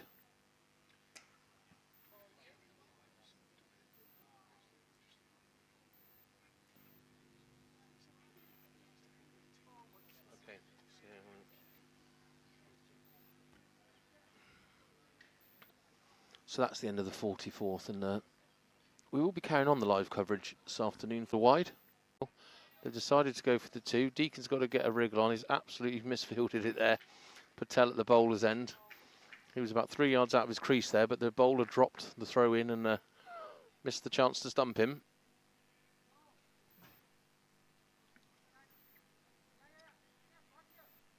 That's 350 up for England there. 351 for 6. 44.1 overs, 200 minutes, run rate of 7.95. And there's 5 overs remaining. Bowled. He's gone for the big swish there. Steve Aston, and Patel's got straight through the gate. You'll see the beautiful little light up stumps just for Nuala. Here they come, Nuala. Ready? There we go, Christmas time. Neela enjoys that bit when the stumps light up and it's all sparkly and stuff. So that's cheered up our visitor mixture today. At least one light up of the stumps. Brings Jason Cornt to the crease. And that was Aston going for 11, which they're just having a swing now and trying to put as many on the board as they can. Which is the right thing to do at this stage of the game. It looks like a pretty unassailable target anyway, but you never know. You always want as many on the board as you can get. Like Peter was explaining, you only need one batsman to have a glorious day of a 150 innings and the game's back in the balance. I think the England bowling attack might be a little bit too strong for these USA batsmen. Not that I've seen the USA batsmen before, but I've certainly seen the England bowling attack and the likes of Kev Watson and Mike Palmer and Mel Dobson and Mel Hussain have been very, very good and economical this summer so far as Jason Cornt takes his guard. Takes a little bit of time gardening here. I have no doubt Jason will be trying to have a swing here for these last 4 balls. Get himself a few runs. That's pitched a little short. He's fended it back. It's just hit his pad. I think umpire just signalled it's going down leg. There's a half appeal from the bowler. Another ball down, 3 to go.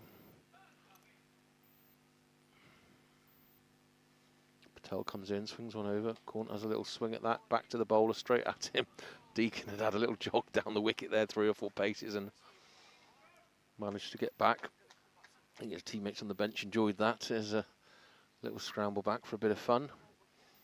And there's a little dab by Cornt. They've gone for a quick little cheeky one. Across the bowler by Deacon. Fumbled by the fielder. They've gone for 2 no. Deacon for 2 no. Deacon's turned him back. Dabs his bat in. And I believe that's the job done. Fantastic innings by England. A superb innings by the skipper, Edward Gordon-Lennox. I think England have finished 3-5-3 for 7. Again, with the technical difficulties, we're just waiting for our scoreboard to update. Pick of the bunch, Edward Gordon-Lennox with 111, with a fantastic innings, just what he needed. And you'll remember at the start, I said he was lacking a bit of confidence, so shows how much I know. Hadn't quite got off the mark all summer. Got a couple of little half starts and never really anything big, so as long as I say that at the start of every innings of his, he'll be happy because he scored 111 today. Fantastic innings. It's 3-5-3 for 7.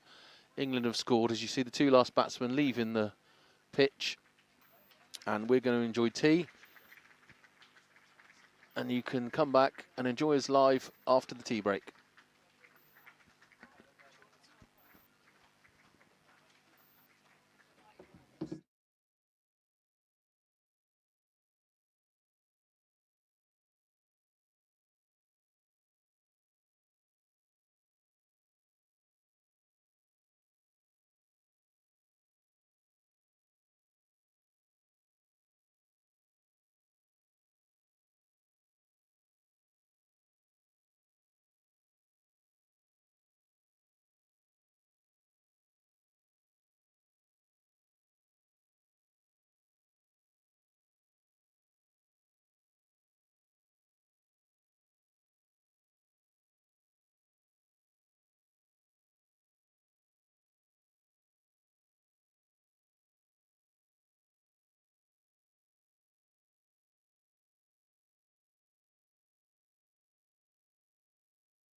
And welcome back to Winchmore Hill Cricket Club down here in Buckinghamshire.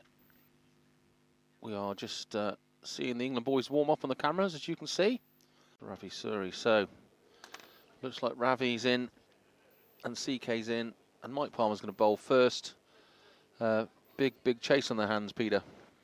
Yeah, I mean, England just won a couple wickets early, you'd feel, and then that puts them in full control. USA are going to need a massive, mammoth partnership. I wouldn't be surprised if this would be one of the record chasers in seniors cricket if they could pull it off. They're just going to need maybe to ride their luck at times, but yeah, they're going to need something extremely incredible to pull this off. Yeah, as I've said earlier, I think this England attack are going to be a little bit too strong for this USA side, from what I've heard of past watching of their batting. But Palmer's going to come in from the pavilion end for the first ball of this innings. Throws one down, full length. Building, so if they can rotate the strike nicely for the first couple overs, that'd be really helpful for them. But yeah, the run rate required is already obviously at 7.87, because that's what England left it at from their innings, and that's going to be really tough to chase. Yeah, second ball wide from Michael Palmer, most unlike him. And as Peter says, it's a big old ask already. Run rate 7.85. They really went to town, just as you said, Peter. They should do at the end of that innings. Really put a lot more runs on the board in the last kind of 10 overs. Yeah, England will be happy how they ended that. Mike Palmer just getting the edge. They'll be really happy with how they ended that innings. They've accelerated exactly how they needed to do. Nick Gayward and Edward Gordon-Lennox getting a 100 partnership. Gordon-Lennox getting his 100 as well, so he'll be delighted with that. And I think, yeah, we're really happy with how they batted. It's a great start to the series. I'm sure they'll probably got a small aim of how quickly they maybe want to bowl them out, if they're even thinking about that.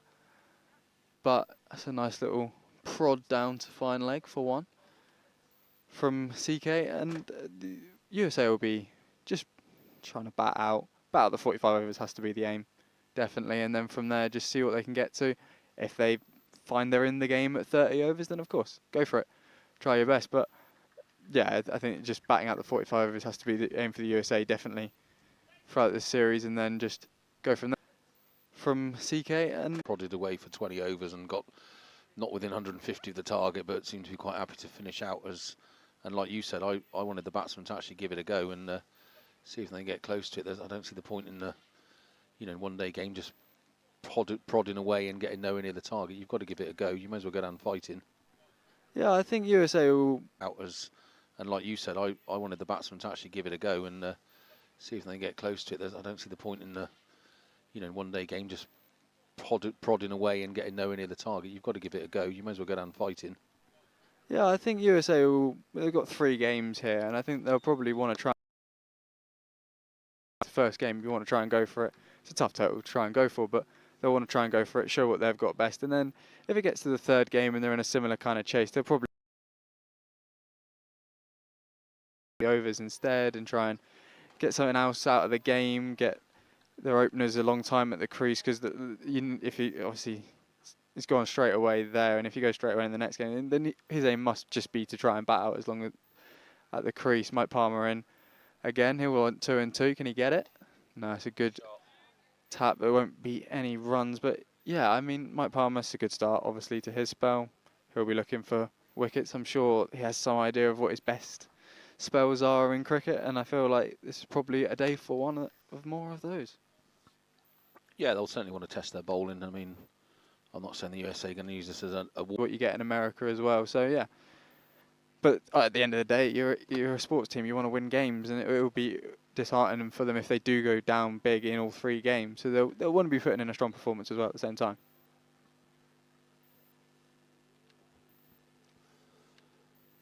So it looks like Jason Corn's going to get us going from the forest end, as we've called it.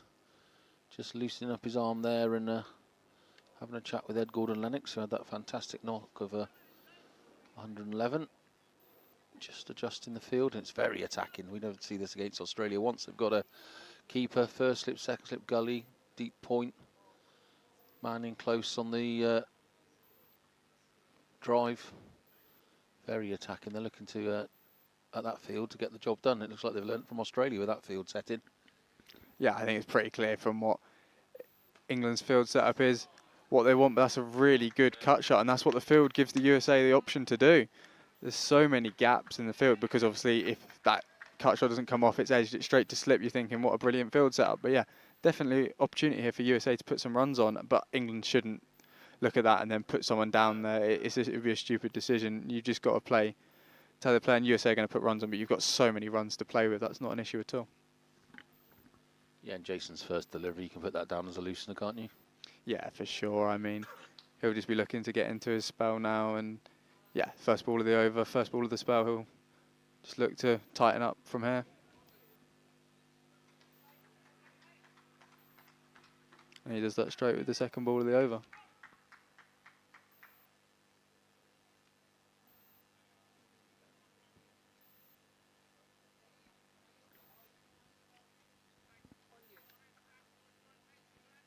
So that was, thought it was going to be a wide, but it wasn't. So USA are 7 for 1 in the second over.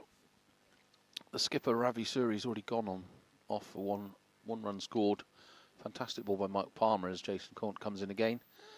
Oh, a little bit outside the off stump, looking to play that cut shot that's just got CK 4 runs already. And I think even Kevin Watson's moved up now and point and a deep backward gully and 3 slips. Very attacking from England, and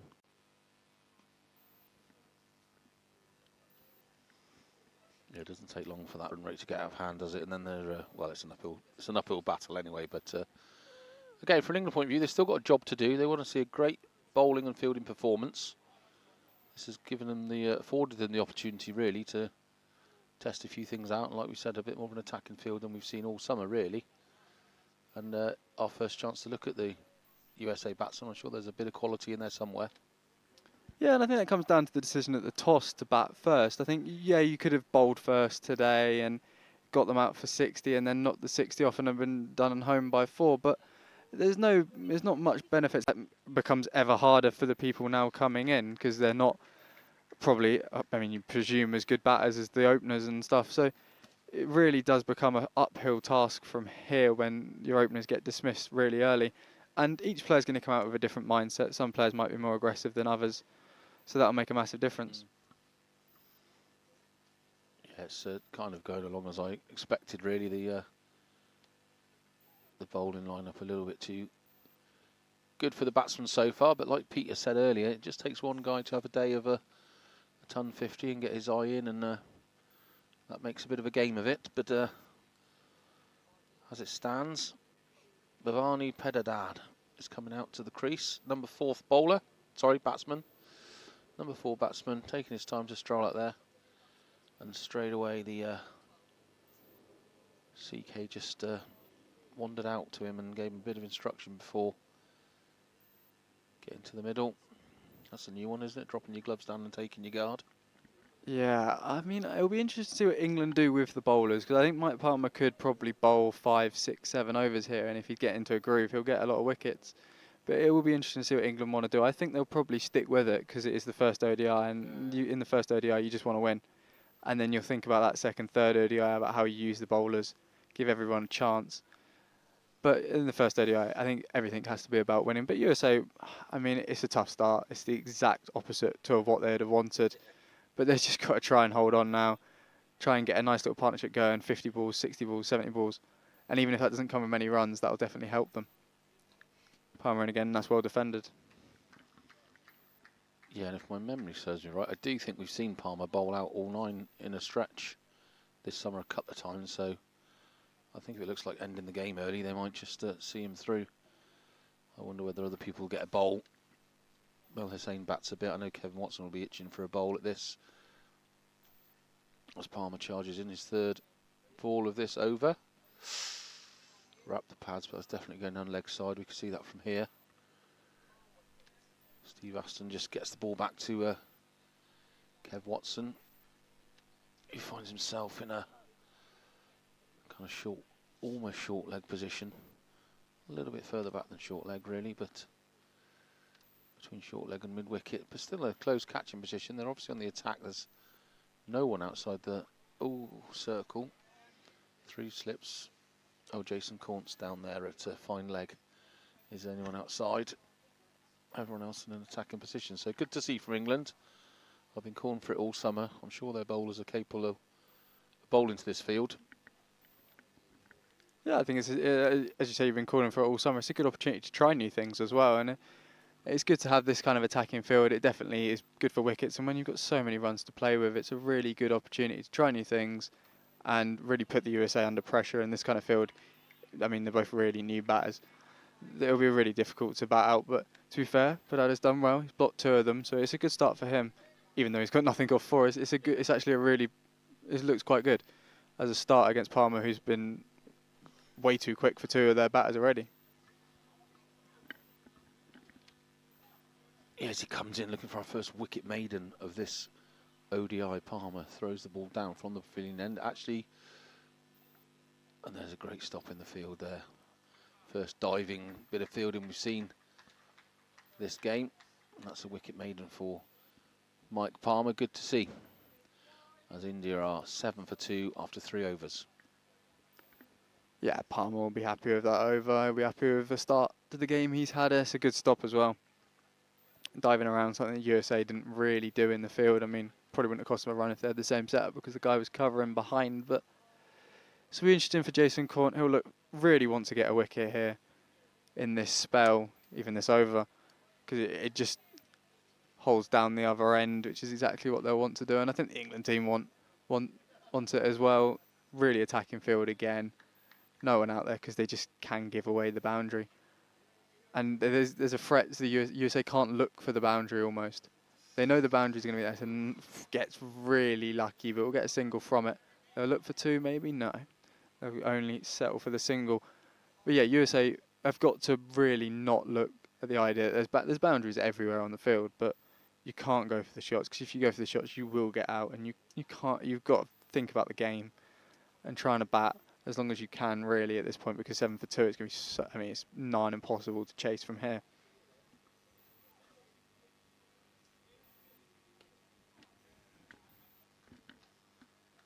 So Jason Corn just takes his time at the top of his mark.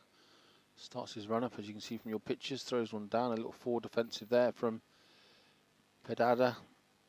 Just getting his eye in, which is not a bad shout. And I think the England bowlers will be licking their lips at this. Kevin Watson and your people who like to turn the arm, Phil Deacon. Looking at what's happened so far, they'll all be looking for fifers. But you never know. Ooh, that's whistled past the outside edge.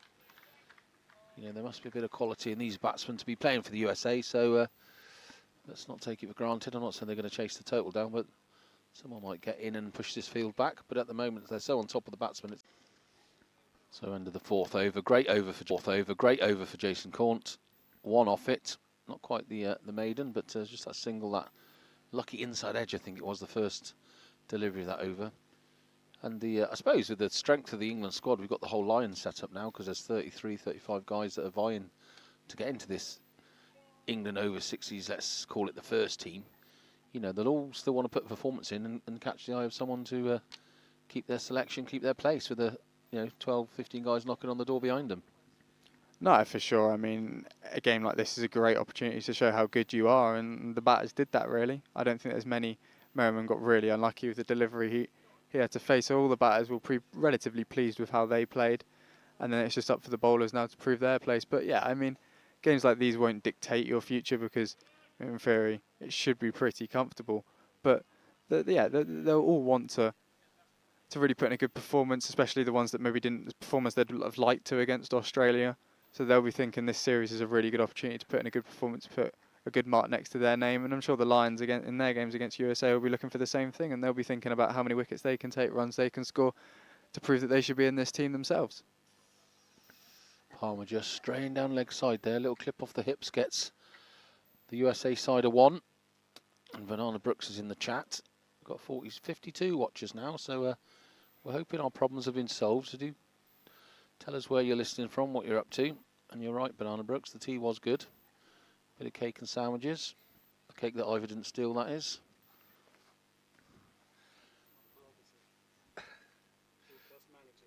Yeah. As Palmer comes in again. 3rd ball of this over from the pavilion end.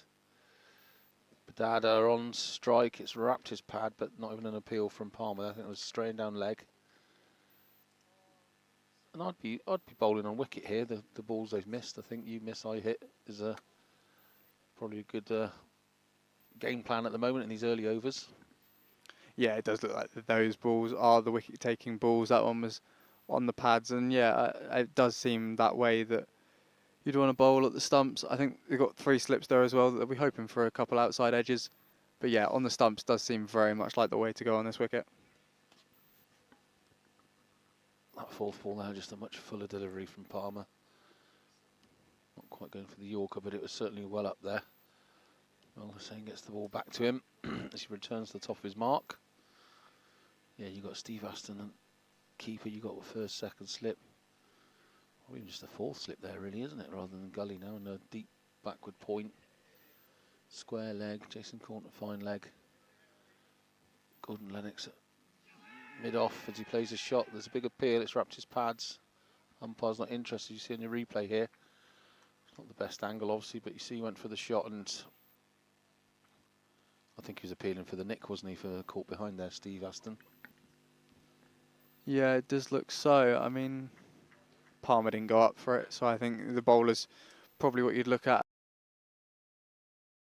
How much you want to take on that kind of appeal from behind, but Palmer comes in for his last of the over, and it's flicked down to fine leg. He'll try and race round, and I mean, you'd think USA could have ran 2 there, really, but they'll settle for 1. 10 for 2 after 5. Yeah, and the sort of pickup we haven't seen yet this over. Yeah, that last one, Peter, was a wide, so there's one more to come in this over. I didn't notice the umpire signalling it, but it's just popped off. The end of the world. It's not like they've been typical cricket after 5, and you got to just try and recover from there and stay in as long as you can, but also play some shots like that, and they'll get 4 from it, which Padada will be really happy to get off the mark with, as long as it runs away to the rope, and I think it will. Yes, so that'll be 4 for Padada, and he'll be delighted with that to get off the mark. A nice little shot. It's a good look for the USA.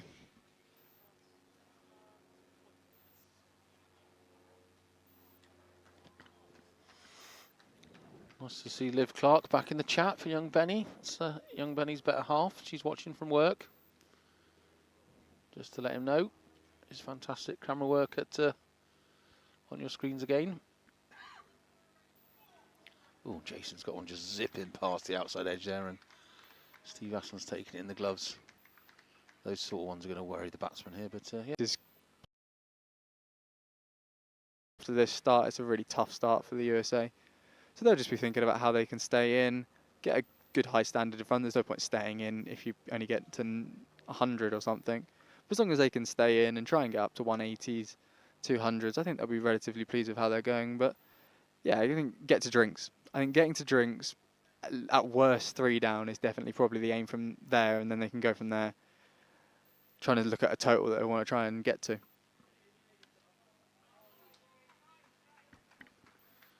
So up the game here now. We've got 4 slips in place.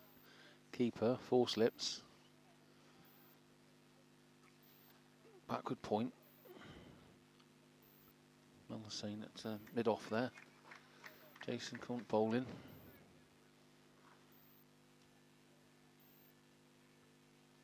Gayward just at forward square leg. That's going to pop up there to Rich Merriman. That's the end of the over. 6 gone, 15 for 2.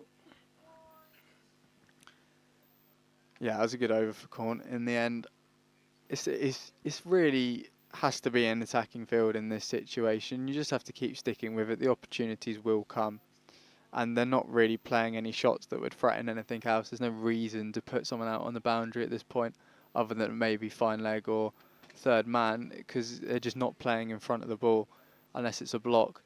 Yeah, there'll be cut shots, they'll be off the pads, which is why the field's set up in that way. But other than that, it's just about, for England, just trying to think how we can get the wicket. How would you want to try and get the wickets? And then from there, getting them, I guess, is the only way you can go about it. But yeah, Palmer will be happy with how he started. 2 for 6 off 3. He'll be looking for another one in his spell. I don't know how long his spell will last. Probably 5 overs. I think they want to give the other bowlers another chance. But Palmer, it's so quick. It goes through slip. It was on the ground anyway. It wasn't really a chance. But that'll go away for 2, fielder coming round to get it. That'll be 2 for USA. Not in the prettiest of fashions, but they'll be very delighted. And I think, to be fair, it wasn't an edge that was risky. It was kind of an aimed edge, in a way. He knew what he was doing with it. He was never going to go high. It was never going to loop up to a fielder. It was going to go low. And if you can do that, it's really good. And CK hasn't started poorly at all. 9 off 13 is a very normal start. It's just around him he's lost a couple of men, which isn't ideal. Yeah, he's actually started quite well, really, CK, because he steadied the ship at an awful point when they were 7 for 2. Patel getting out for naught. He comes into the crease and really has steadied the ship. A couple of men, which isn't ideal. So, get any easier. It's not like you're trying to see off the best bowler. That's on the pads. He'll get away with it.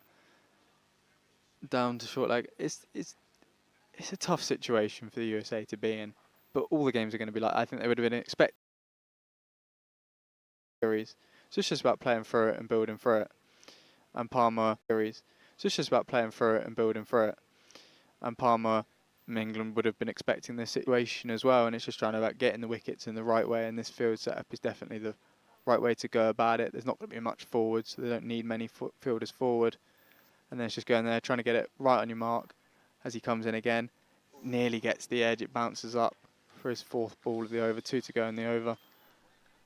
They'll probably both be at CK by the looks of it. And yeah, I think Palmer's just looking for that line, that length, exactly what he wants to do every time, and wickets will come because of it, because of the quality.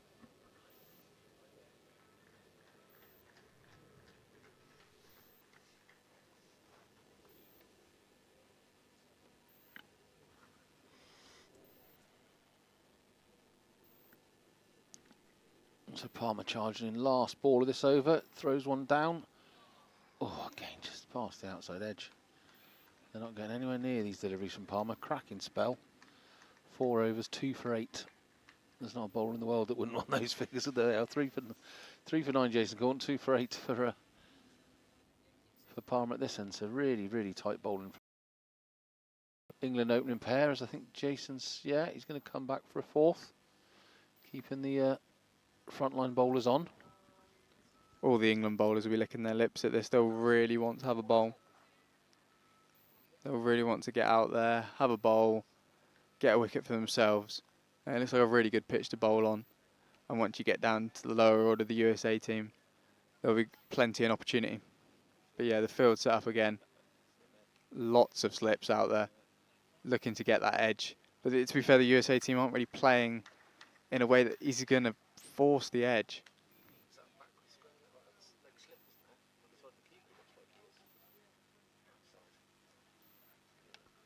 Yes, there's a leg slip out there as well for England. He's moving over now. I mean, that's not a bad idea, really, because they've been playing the balls off the pads. They haven't been playing many in front of them, but off the pads they have been playing, because you have to, you don't have a choice.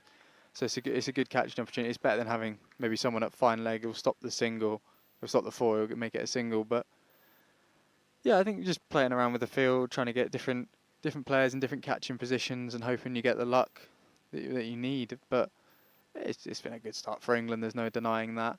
It's just about trying to go from there. I mean, Padada's leaving a lot outside off, and he will, and he kind of has to. If he kept prodding at all of them, he would eventually edge it off. So it's smart from him. It's good cricket all round, really. England are doing all they can. USA are doing what they need to do as well.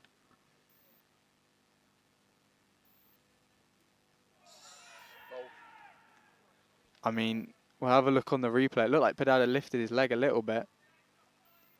Steve Aston took the stumps off. It's back down, but I'm not sure if it is in the crease, yeah. He was lucky there, because he did lift his foot off the ground, and the stumps were whipped away quickly, but got back in. Rash would have enjoyed that one. He talks about the depth of quality we've got in the wicket-keeping position, and Steve Aston was absolute lightning there, taking those bails off once it had passed the bat. So 5 dot balls for Jason. Really good start by the England attack here, giving nothing away. I just wonder whether they should be playing more shots. You know, again, they're going out prodding away here, Peter. I just think, you know, it's a chance for you to get your eye and get a look at these people you're going to play for 3 games. They're not playing enough shots for my liking. We could all stand there and just push it back all day. Yeah, I see what you're saying, but the first 2 wickets did come from attacking shots, so there is a real risk to be had from that. And I think how I would be looking at it is drinks.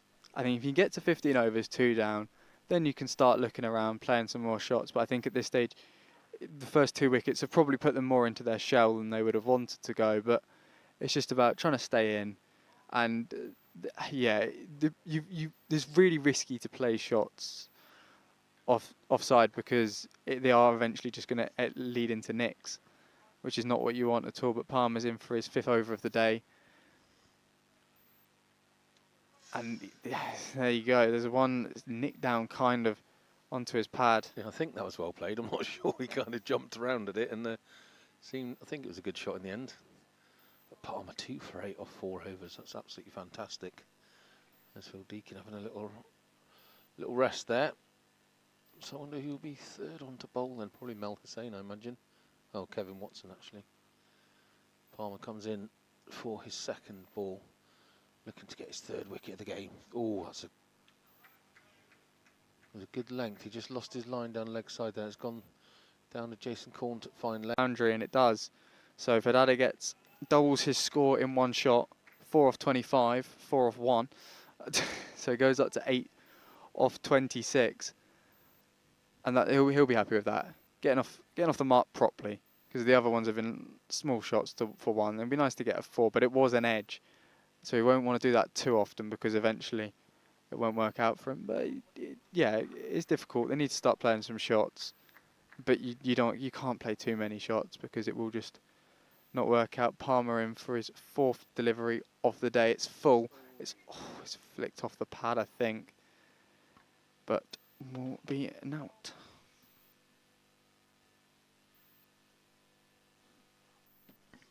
Yeah, I don't think that 4 was It's full. It's flicked off the pad, I think, but will be an out.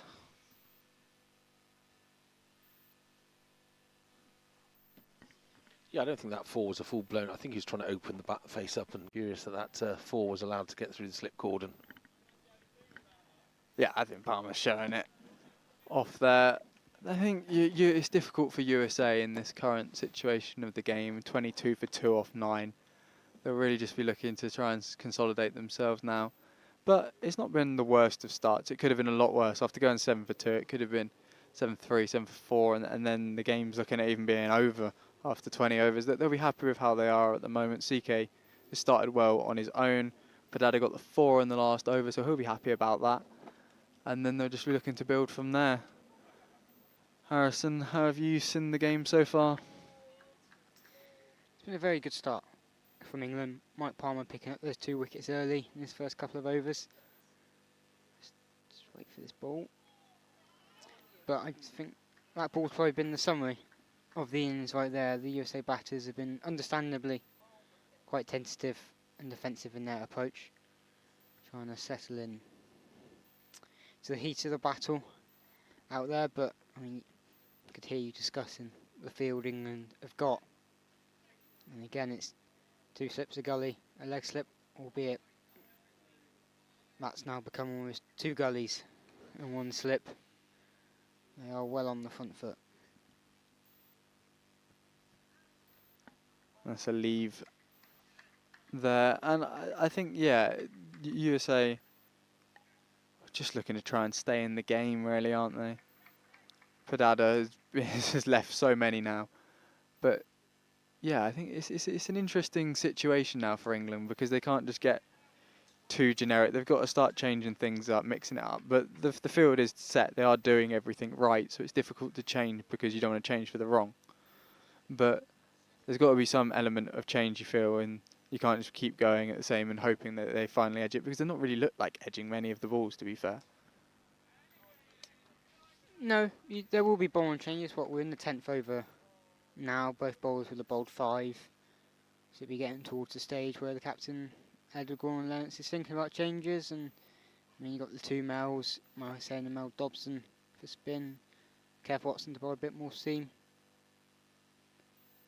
Again, it's another dot ball from Jason Corn.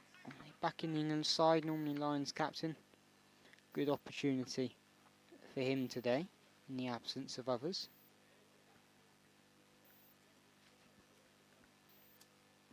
Corn for the final ball of his over. It is edged, but it's down into the ground to pour up 4 slip. So yeah, he'll be happy with that. Only one off the over, 23 for 2 after 10. Getting, I think Mike Palmer, by the looks of things, might be bowling again. Yep, hats off, handed to the umpire at his end. As Phil Deacon comes onto the field after his spell off as the sub. Maybe, might be Nick Gaywood heading off on the far side potentially there to have 5 overs off. What we got here then?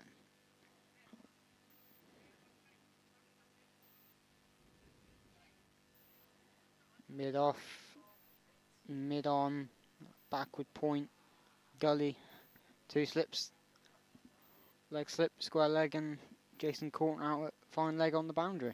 In comes Mike Palmer.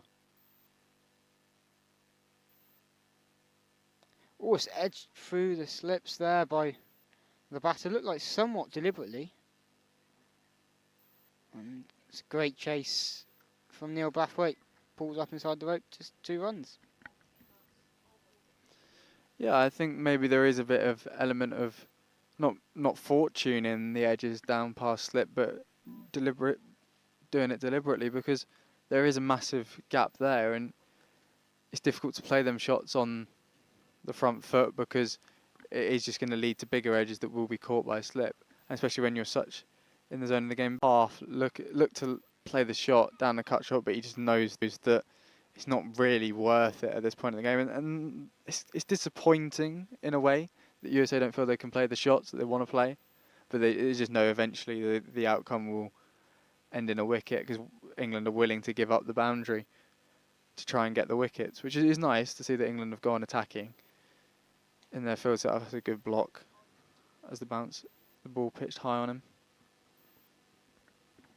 Good from Mike Palmer, he's not missing his mark. That one there, the batter played at and got bat on it, but he's keeping it in that channel, outside off. Bowling to his field. He's got the catches in there, in the slip region. Just turns to come in again.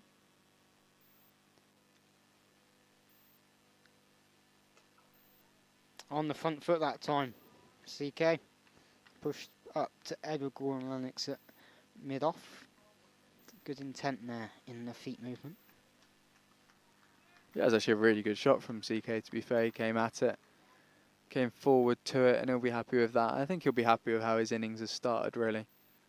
13 off 26 doesn't read particularly brilliantly, but I think he'll be really happy with how he's seen off Mark Palmer so far, in for the final one of the over, which he prods to mid-on for nothing. A little bit lucky there. He's trying to turn that more into mid-wicket, square leg region, and has got a leading edge all along the floor. Could have quite easy, like Richard Merriman's dismissal earlier today, popped up in the air, but another over navigated for the American batters. Yeah, I mean, their run rate's now up to 9.68, which, I mean, it's all along the floor. Could have quite easy, like Richard Merriman's dismissal earlier. Again, bowls it on his mark, prodded forward by Pedada. You can see Mel Dobson, one of the 2 gullies, warming up to bowl, which now that region is 2 slips, 2 gullies and a leg slip, so 5 fielders and the keeper behind the bat. Left alone on this occasion.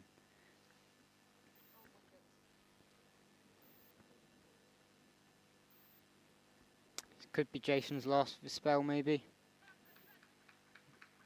Would love to finish with a wicket here. Deserves one.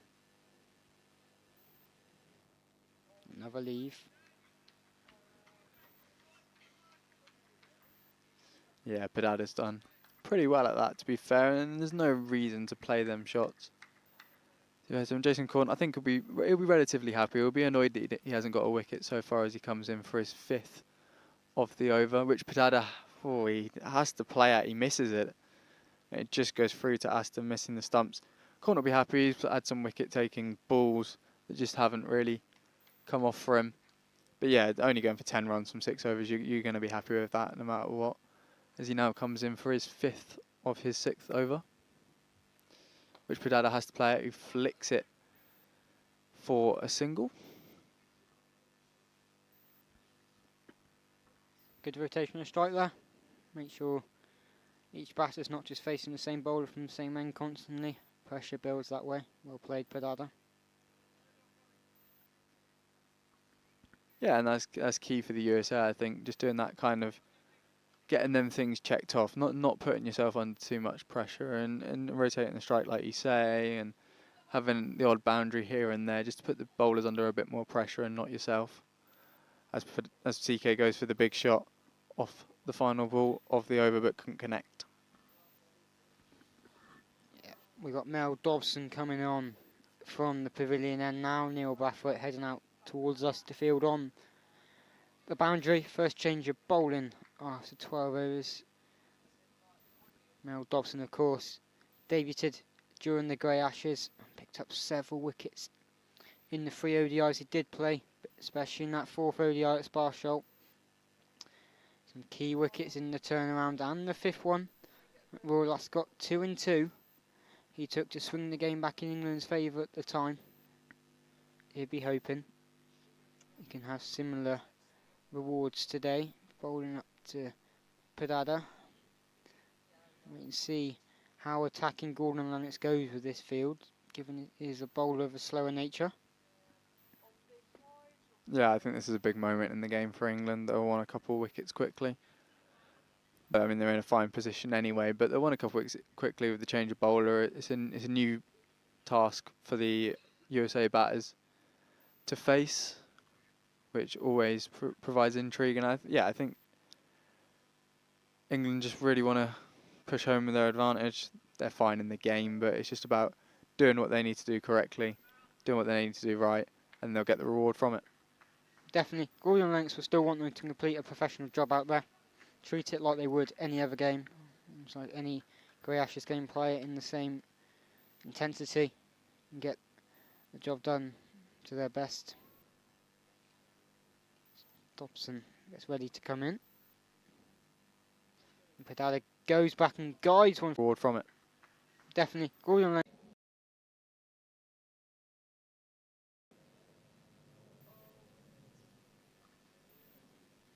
The field's come out slightly, hasn't it? It's less attacking than it was. Still only one player outside the ring, but the field's more out, looking for more generic catching chances than in the slips and short on.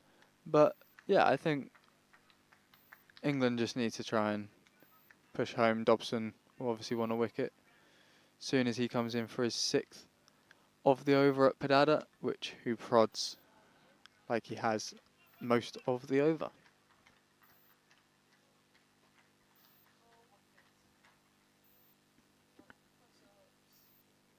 Gordon-Lennox going to chat to Jason Corn, who is going to continue. May well bowl his 9 out here. He's got 3 of them left. 0 for 11 off his first 6 so far.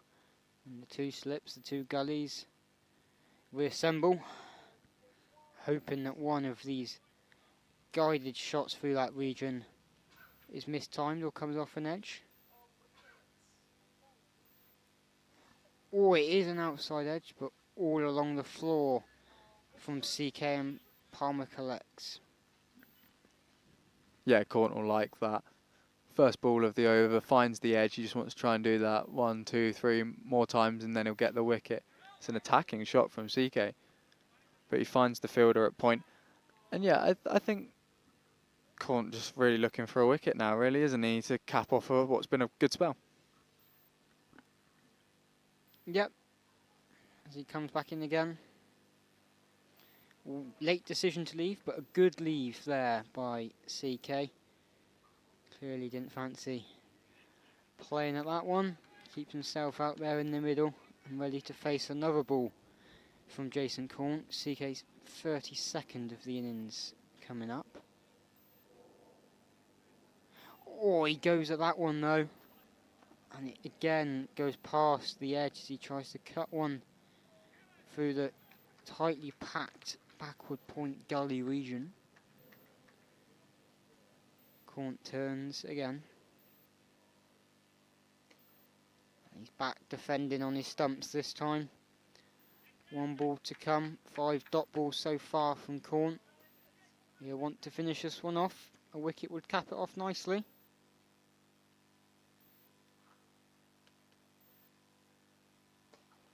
Oh, an attacking shot from CK, and he's found the gap. No one at mid-on, wide of Richard Merriman at mid-wicket, and his almost slog sweep-esque shot through the leg side earns him 4, and the Americans move to 32 for 2. Yeah, it's nice to see that shot at the end of the over. The opportunity's there. There was no one down the ground fielding, and he's gone for the big shot, and it's worked out for him. So that's nice to see. CK's pretty set now, to be fair. He's been out there since the start. 14 overs, you hope he would start attacking a little bit more, going for some more shots like that, and after blocking out 5 balls of the over to go for a big shot, get 4 off it, is good for him and good for the USA team. Yep, that's what they need to do. If they feel there's an opportunity to score, take it, build some confidence, get some runs out there, and will only help them moving forward for the rest of the Kleenclad Cup and their games against the Lions, which will be tough tests for them as well. Changing field for Dobson's second over here. Corn is coming up into the covers, potentially a short cover catching position here. Yep, that's where he goes. He's got Timor Allen behind him at a regulation cover as he comes in now. Again, just met by a forward defensive from Pedada.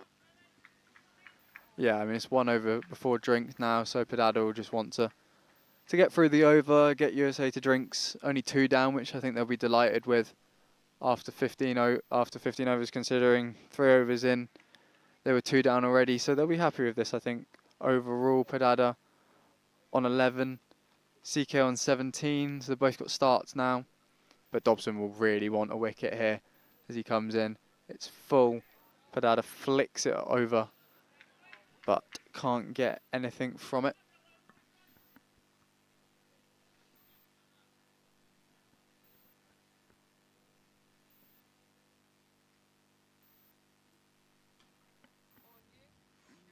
Again, another little drop into leg side. Ball before, he may have felt he might have missed out, given it was a full toss. But again, 4 dot balls, that last 10 balls, none of the last 10 have been dots. And there we go. There's some runs for the team. Neil Brathwaite's going to track that round though. Very quick fielder. He gets that in. It's only the 1 for Pedada down to a deep backward square leg position. 1 ball left before drinks now. CK to face on 17. And he just blocks it. Dobson pitches it up, and USA will go to drinks at 33 for 2, chasing 354.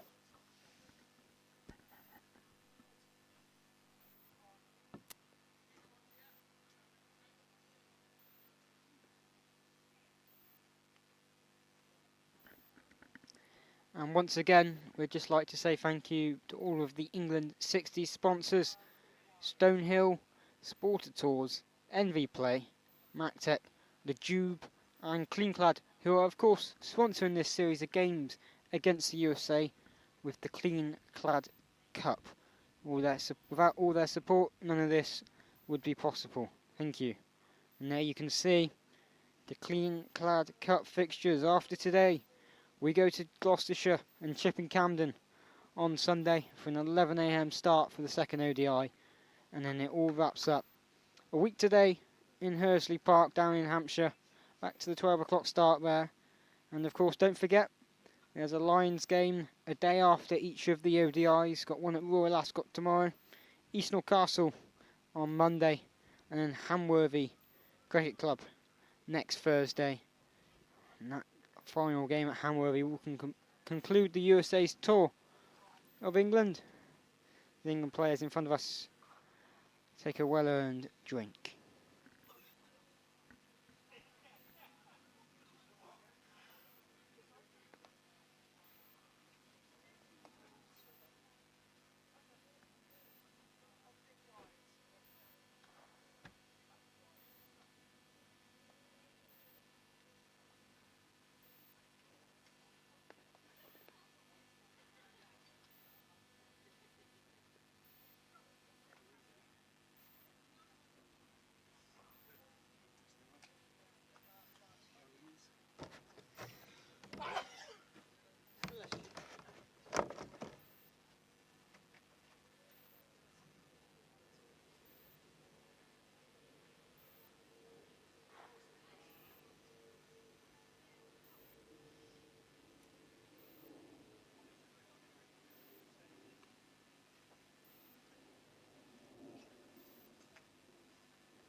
Players are back out there now.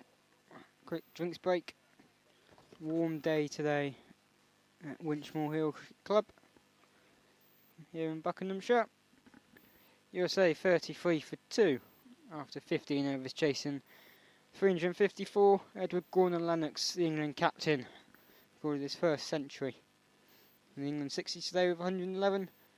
Timor Allen in his home county made 79, and Nick Gaywood added 66.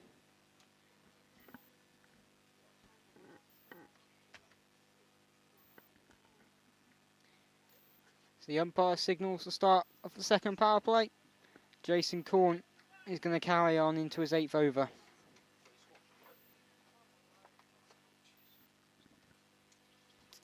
Pedada just taking his guard there again. Looks like a leg stump guard from here on the screen.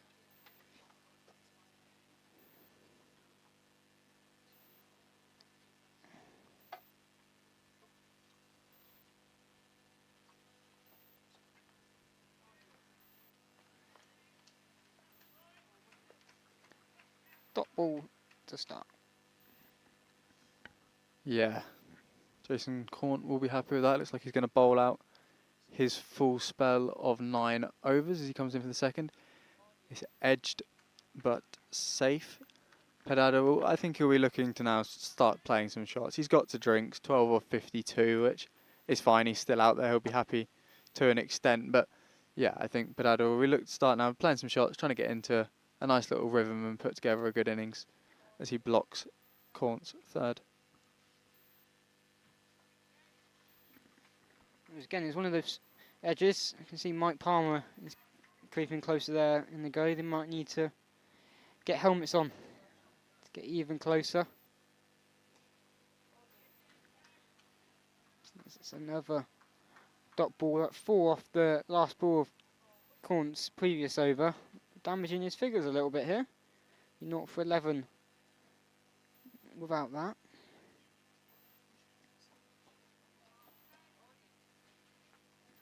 Again, another dot ball.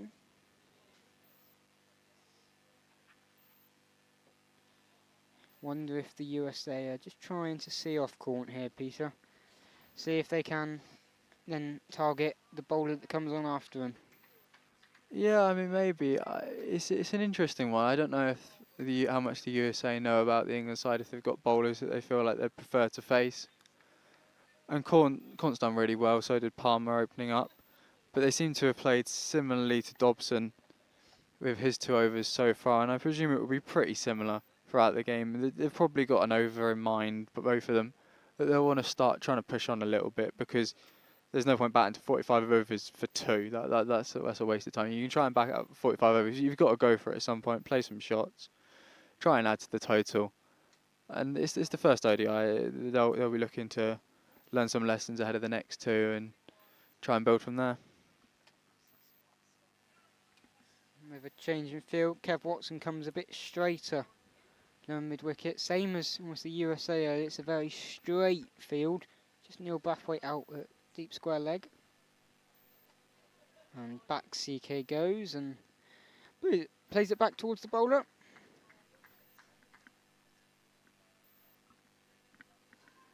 Dobson looking for his first of the day in a breakthrough for England. Again, he's just bodied forward.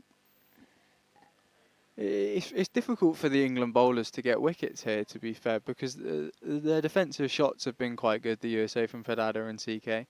So there's not too many opportunities available. It's not like they've lost loads of chances. That's a really good cut shot for 4 from CK. But there's not been loads of opportunities on the edge or stuff. So it's difficult for Dobson, Palmer, Corn to get wickets, because they're not really providing many opportunities at the moment. And I'm sure them opportunities will come. But it's just about sticking with it at the moment, keeping your line, keeping your length, and then hoping that you'll get the perfect ball that will get a wicket. Good test of discipline for them and patience. There are games like this you will play where the opposition bat in a style similar to this. As Dobson fires that one in. Interestingly, CK went back to it.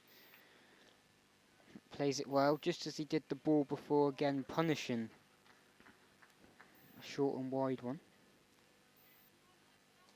This time he's forward.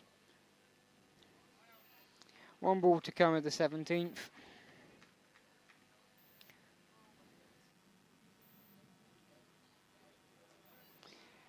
And another dot just flew off the 17th then. 37 for 2. And Jason Corn likely to come on and finish his spell from the forest end. Thought Dobson did well in that over to mix it up slightly. One more fired in. The final ball of the over was more flighted. And that's good because, again, as I said previously, it's difficult to get wickets. It's difficult when they're not providing. So mixing up the bowling, using all your variations that you've got and just trying to do something different is definitely a good way of going about it, even for yourself, just to try and keep up your bowling habits and see what you can use in a game and see what can be useful in more difficult, more testing situations as Corn comes in for his first ball of his final over, only gone for 15 runs so far from his first 8. And much like most of his previous 8, first one's a dot.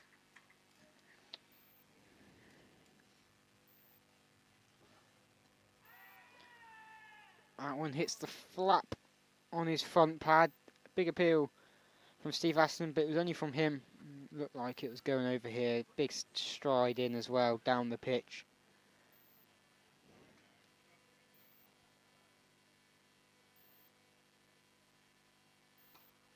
This time he goes back, but he can't get it past one of the 2 gullies. Mel Dobson stops it, but a well-timed shot from Pilada. Just happened to play it through the busiest area of the field. Corn comes in for his 5th and Padada leaves.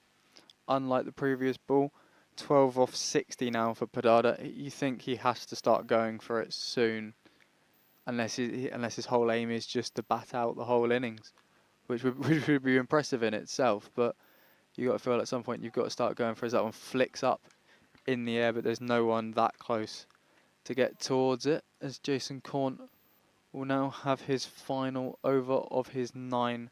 Final ball of his 9 over spell. Chance for a maiden as he comes into Padada, who flicks it on the leg side but will not run through for a single. So it's a maiden for Corn, who is 0 for 15 of his 9 overs. Excellent spell of bowling there. 3 maidens, which you can see there on the screen, in 9 overs and just 1.67 runs per over. You can see Kev Watson warming the arms up in front of us, so he'll likely replace Corn from that forest end, but it'll be Dobson again. He looks to try and outwit these resolute American batters. Looks like he's going to be coming around the wicket here. Nice, good change up. Try and force the batter to face something different here. But yeah, field largely unchanged.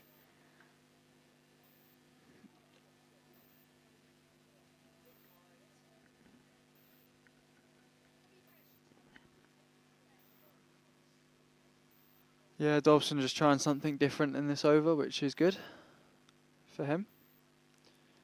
Try and mix it up. Try and find how he's going to get this wicket. England need, to be fair. It's been 15 overs now. They'll be disappointed in themselves that they haven't got a wicket in the last 15 overs. So they'll be pushing for this wicket. They haven't gone for many runs. The game's not a threat, but they'll be looking for wicket balls.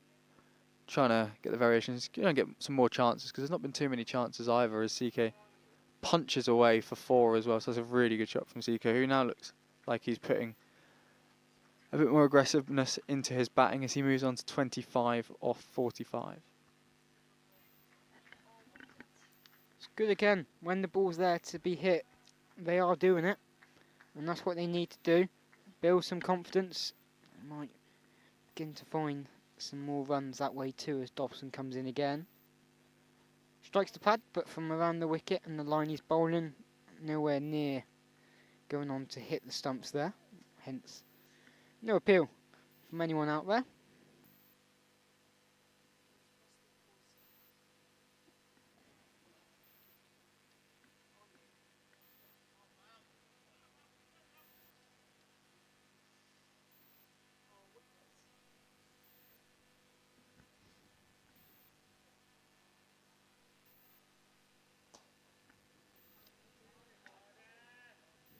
It's a good shot from CK, who will get 2 from it after some good fielding on the rope. Good manipulation of the field. Can't quite beat Neil Brathwaite on the fence, but there, getting his foot forward there and playing it round the corner into the vacant area. Yeah, Dobson in for his 5th. CK defends forward. I mean, CK has played positively in this over, I think, and that'll be good news to. I think the whole of the USA camp, they needed a bit more emphasis on this run chase. A nice little prod there to end the over. 6 from it from Dobson's 4th, and that means they are 43 for 2 from 19.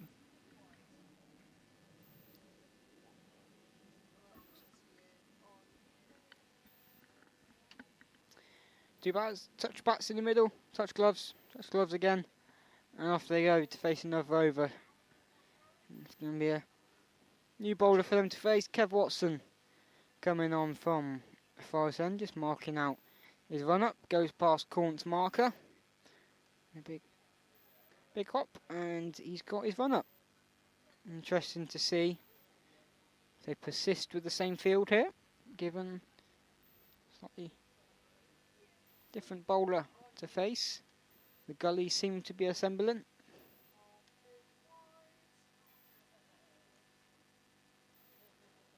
We're going back to 2 slips in the gully now.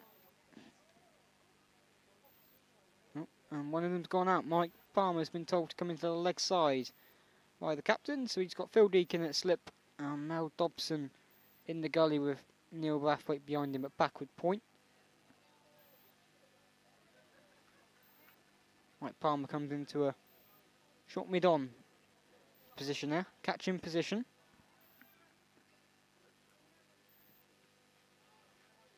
Padada tries to play at that one but misses, and yeah, Padada's got an opportunity here just to put bat on ball. There's gaps in the field, but it's not super aggressive like it was earlier in the game. So he's got an opportunity here to start doing something with the bat. I mean, I think he'll be okay. He'll be pleased that he's still at the crease, 12 off 63, but he'll know that he needs to start moving on with his innings as Mike Palmer moves back into slip. So obviously that shot first off forward could have got a nick, so then they've moved the field accordingly as Kevin Watson comes in for his 2nd ball to Padada, who plays a similar shot, misses again, straight through to Steve Aston. Again, England won't mind that. It allows them to keep building pressure. Richard Merman offering words of encouragement to the bowler.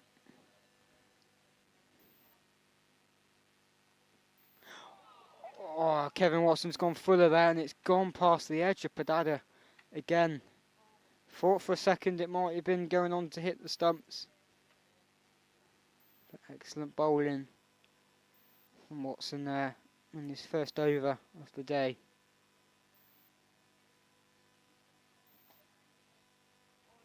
Just blocked into the offside that time. 2 balls to come of the 20th over. Yep, Kevin Watson looking for a maiden over in his first, and probably a wicket as well. Padada's played some couple shots in this over. The stump's definitely in play here as Watson goes in. Padada flicks it to the leg side for nothing. So Kevin Watson will be wanting to get a comfortable spell in here. I think 5, 6, 7 overs of just constant pressure on the batter, hopefully getting that nick. Keep the line length correct as he comes in for the last of his first over. Padada plays at it with a good forward defence. USA 43 for 2 after 20. After that, Kev Watson maiden to start his spell. Peter's leaving for now. Coming back in, Matt Evans.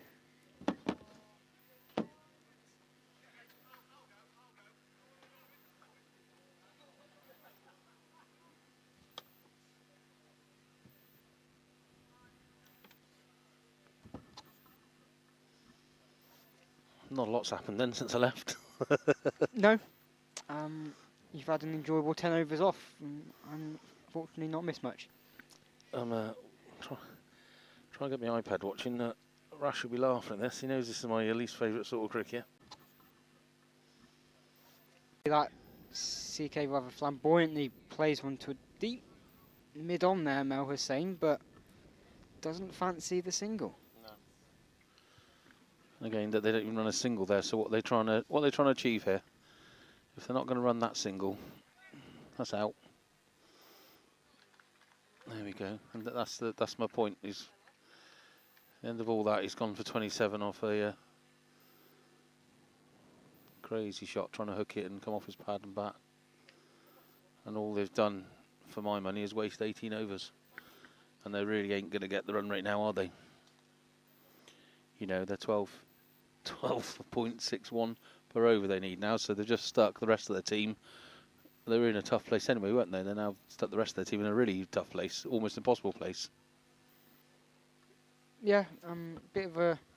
After turning down the single, the ball before, he's gone for the sweet shot through square leg there and just pops straight up off the edge. But 27 runs for CK. Here we've got Pardeep Gill coming in now at number 5. Interesting to see what approach he takes here, given the current game state.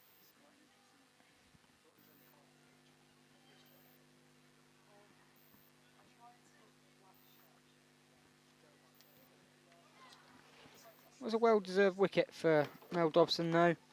Into his 5th over. He's plugged away from the pavilion end, been hit for a few falls. But finally outwitted the USA opener and got his reward there.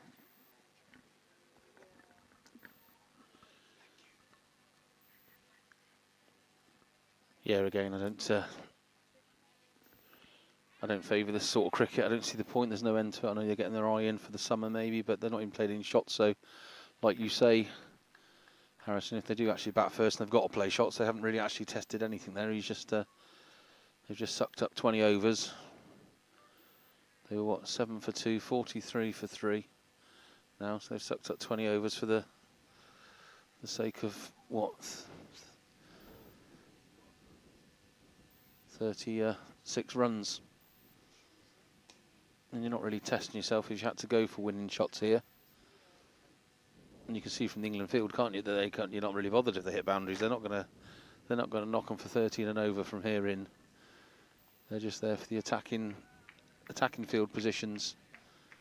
I thought Jason Corn bowled really, really well. I mean, 9 overs for 15 runs is absolutely superb and was very unlucky not to get anything on the wicket front. Very hard to do when people are just forward defending everything, isn't it? And they're very unlucky not to get a nick or something just to get 1 wicket on the board for him. Definitely. I mean, we'll see. It's an opportunity for him in the England side today. He'll be back with captaining the Lions from tomorrow. But it didn't materialise on this occasion, at least from a wicket-taking perspective. As Kev Watson's coming in now for his 2nd over. First was a maiden, like 3 of Corn's 9 from that end too. 2 slips in the gully. And another leave and the dot ball for Padala.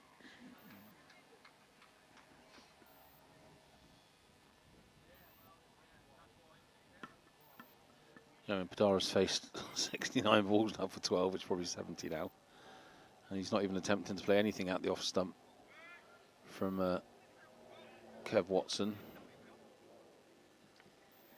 That was a bit of sloppy fielding by England there. I thought Mel Hussain was going to pick that up and a bit of cross wires, I think. Sent Neil Brathwaite to the shops there, I think.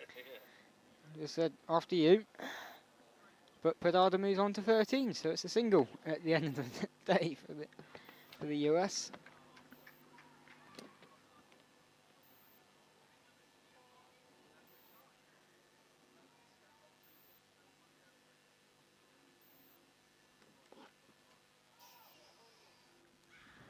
Inside edge onto the pad there from Pardeep Gill.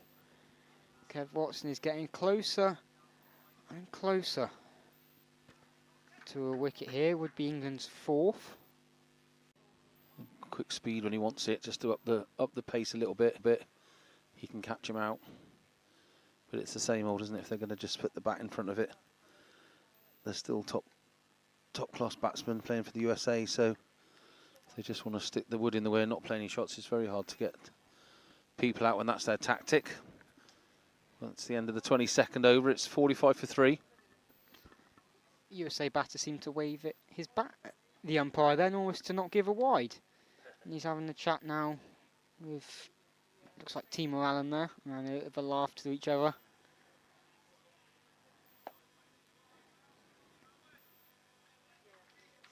Mel Dobson. That's the end of the 22nd over. It's 40.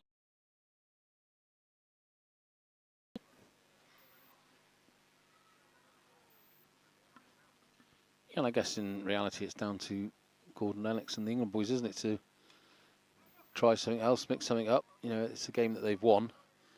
But if this happened in a game when they hadn't won and they had to get the breakthrough and they were behind, they'd have to find some answers in this situation. So just a couple of sloppy fielding bits recently. Just, 3 sloppy fielding bits that you don't see from England very often.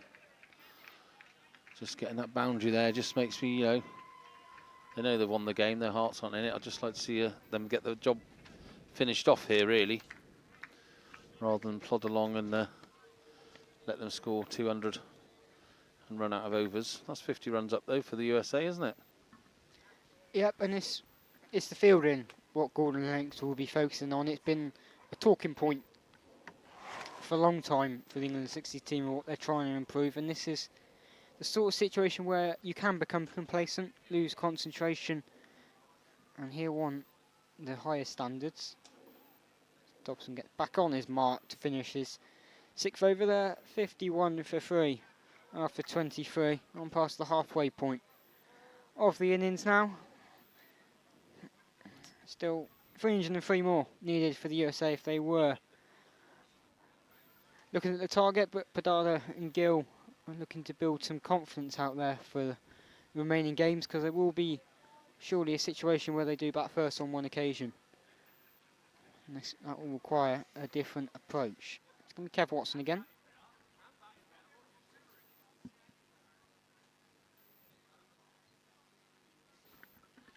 Yeah, and the bowlers as well, Harrison. They've got to try and find a way through. Again, there'll be a different situation when England need a wicket in this kind of defensive batting lineup, and they have to get through and make a breakthrough. So it's down to them to find something. And Ed Gordon-Lennox with his fields positions, I thought that was one area Australia were a lot stronger than England. I think batting and bowling we were pretty similar, but I did think the Australians were a lot tighter in the field. And just those couple of mistakes we've just seen there kind of highlight what you're saying. That's an area that England have looked to improve at. And this situation now where USA are just going to prod away at the ball and see their overs out, it's down to England to make something happen. I think that was Australia's motto, wasn't it? Make something happen when the game went flat. I don't know who else you'd have on to bowl next. Would you bring on Mel Hussain or someone else? Phil Deacon. He's warming up at slip there. So I would hazard a guess he might be coming on for Mel Dobson at the pavilion and next over, but slightly different. It'd be a left arm spin option, something different for the batters to face, and Deacon will hopefully try and get some purchase out of this wearing pitch.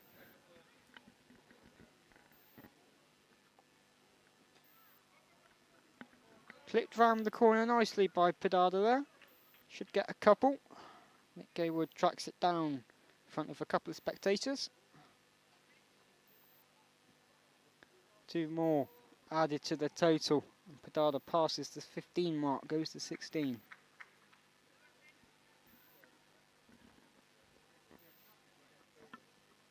Does that make him top scorer now then on 16? Probably does, doesn't it? No, CK got 26 or 27.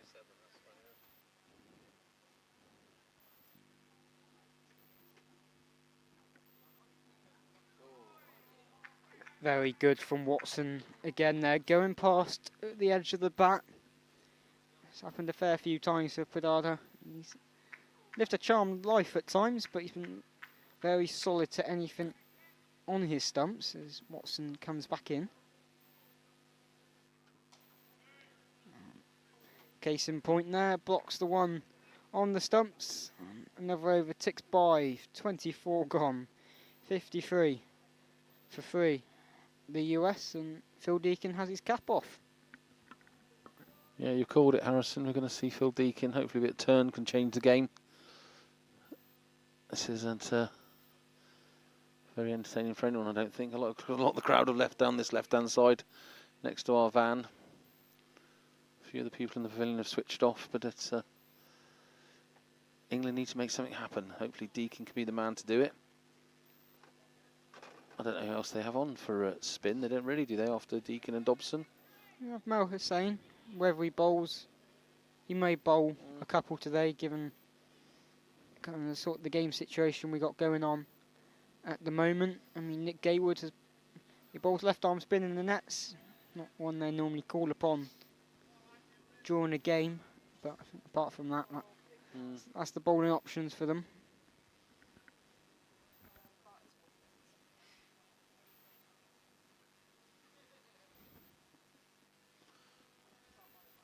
I was going to say, do you think they'd try anything crazy by getting a few men around the bat? And Jason Corn's just gone in there.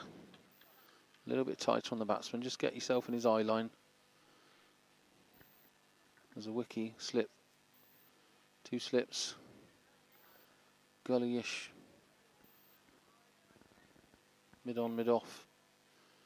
And we're going to see what Phil Deacon can offer to break down this USA batting lineup.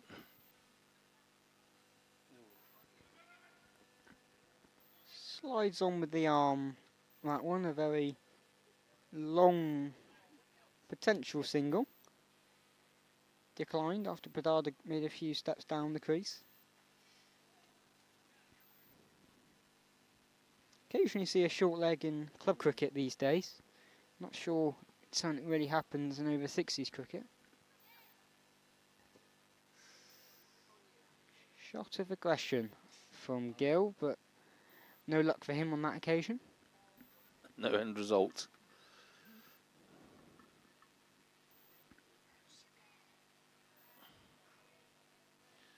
Rush is calling for Gaywood to change the game up. Look, he's just dropped us a message. Sure, there'll be a few bowlers ahead of him. He's trying to bring another Yorkshireman into the game. Keep it in the home county. Yeah, we know.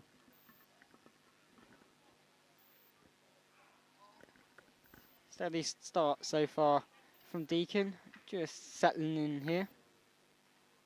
Comes back in again for his 4th ball. Aerial shot picked up by Gill over the leg side, and it runs out to the boundary. Wide, long on for a 4. He moves into double figures. 10 off 13 for the number 5.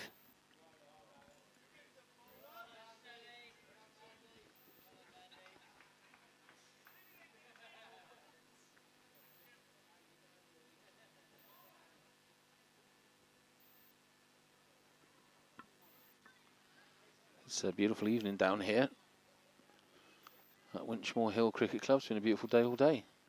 Cracking batting performance from England. A brilliant 1-1-1 from skipper Ed Gordon-Lennox to set England off on this victory run. Target of 354 for the USA, who are a little bit behind the run rate at the moment.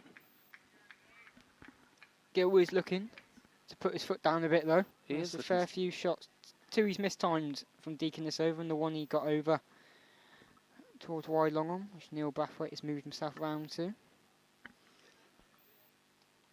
Yeah, but he's looking to play shots at least, isn't he? And they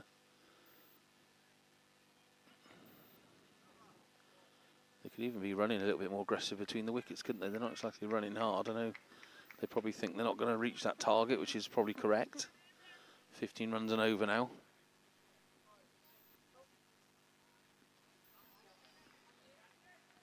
Ed Gordon-Lennox having a chat here with Steve Aston. I mean, in the World Cup, they bowled him out on around the 29 over mark, so they look like they're going to last longer than that now. a slightly different game, that one as well. Of course, given the conditions played in India, but as well, it was a group stage. There was pressure on both sides to win. USA, they seem content, just playing within themselves on this occasion. Neil Brathwaite seems to be going off to have his 5 off the field. Patrolled the boundary as ever. Watson again.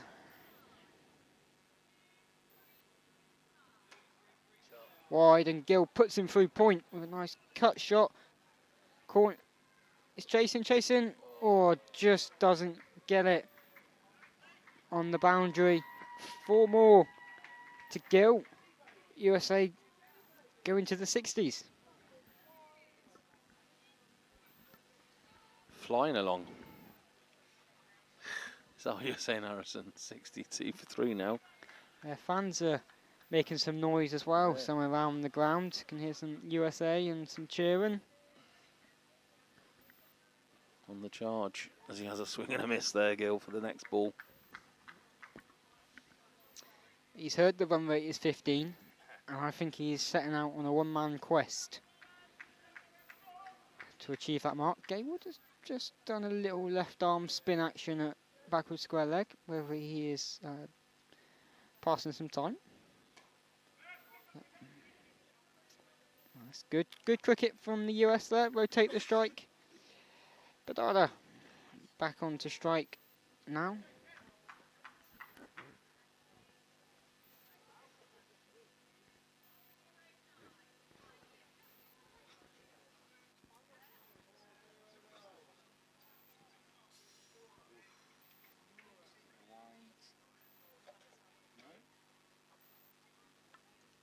It's definitely down the leg side, but they've not given a wide.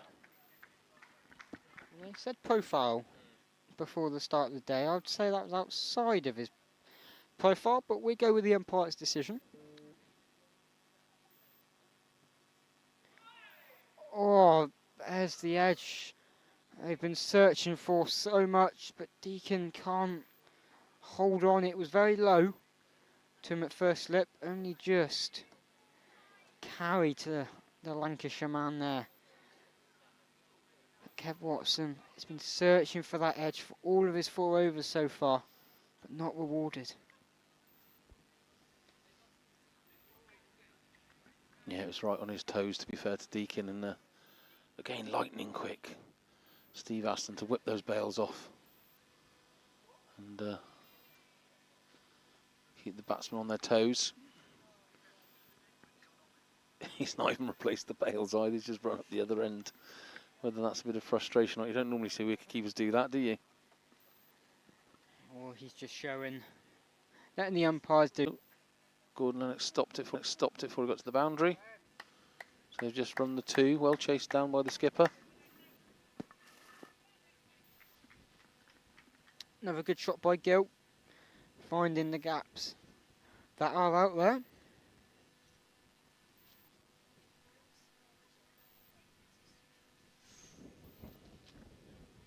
Fired in by Deacon that time. Yeah, it was a little bit quicker, wasn't it, that one? We just need that one to get the little edge through to Aston for the breakthrough. Start the stack of cards tumbling and find this breakthrough. Oh, he's gone for a big one there. He ain't going to get that either. That's going to be 4 runs. Great shot there from Gill. Again, he's found the gap. We got Mal Hussain at long on and Kev Watson in front of us at Deacon with the wicket, but he's picked the gap between the 2 of them. And he moves on into the 20s now, above a run the ball as well. Kev Watson just being told to go straighter by Deacon. An attempt to stop that shot. Strike rate of over 100. He's on the absolute charge here. He's played another shot through covers, just misfielded there by Ed Gordon-Lennox. I don't think there'd have been any danger if he had picked it up, but he's definitely trying to play some shots here, Gill. Padada's sticking around and going for the lowest strike rate record ever, maybe beating Jeff Boycott back in 1836. He hasn't had much of the strike recently though, Padada, to be fair. And it's working well for Gills. We have got a silly point in now though. Richard Merriman in there. Brilliant. Catch it. Oh. Oh, they've run it.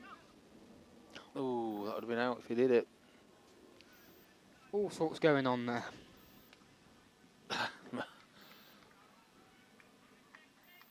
Melisane tells Kev Watson, it's all good when the horse is bolted, isn't it? He told him he should have been stood there as if he knew the ball was going to go there beforehand.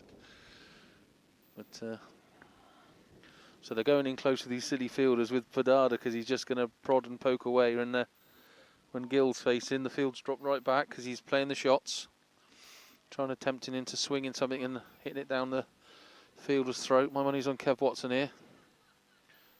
Oh, he's had a big back foot cut shot, missed it totally. I think Aston stopped it, yeah. That's end of the over. End of the 27th. 71 for 3. Flying along USA. Loads of wickets in hand. Yep. Gill adding some impetus to the innings, and he's batting well here. He's finding the gaps, moving it along, and he perhaps is telling Padada there on what needs to be done to score runs against these bowlers. As Kev Watson's going to continue to Padada, so the close fielders come back in. I guess it doesn't hurt to have one batsman hanging around a little bit, and maybe Gill's saying to him, play a few more shots. I don't know what sort of batsmen they are. I've not seen them before, and I don't know what's to follow after them. Whether there'll be some big hitting swingers coming in. That's down the leg side. He's flicked it off his pad, so that's going to be 4 runs. There you go. Just clipped it off his legs. Really, really nicely played shot that. And trickled down at the fine leg boundary for 4. So Padada's got the message.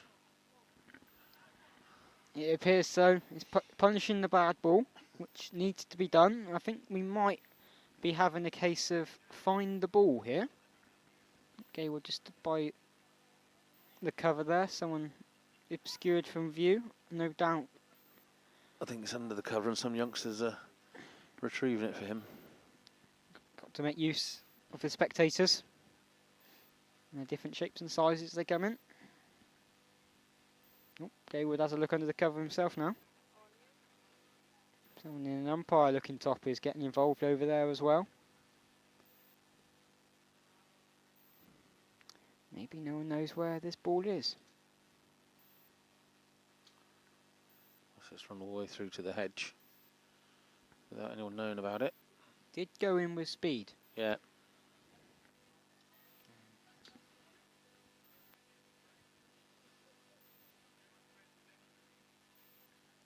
Finally, a decision to move the cover. Someone's used their brains eventually. And they found it. That was a long search for something that was under the thing they were looking at the whole time. Yeah. That was an activity to pass some time.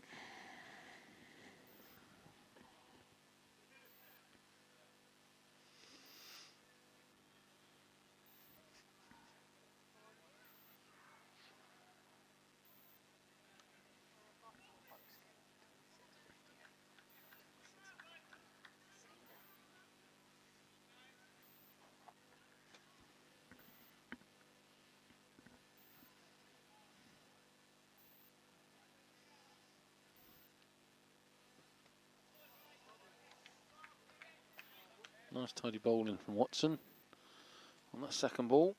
Just got clipped for 4 on the first one. He's in his 5th over, only gone for 13 runs. So again, nice, good, tidy, economical bowling. Same as Jason Cont was.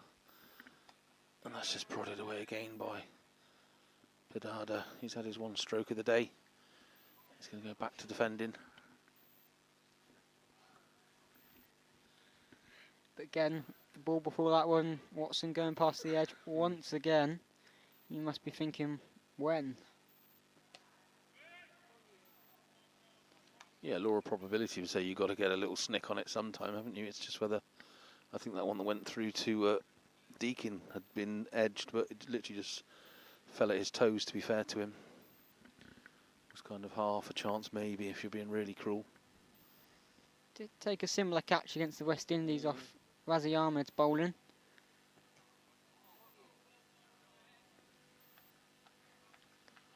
He's got bat and pad on that at the same time, hence the lack of appeal from anyone.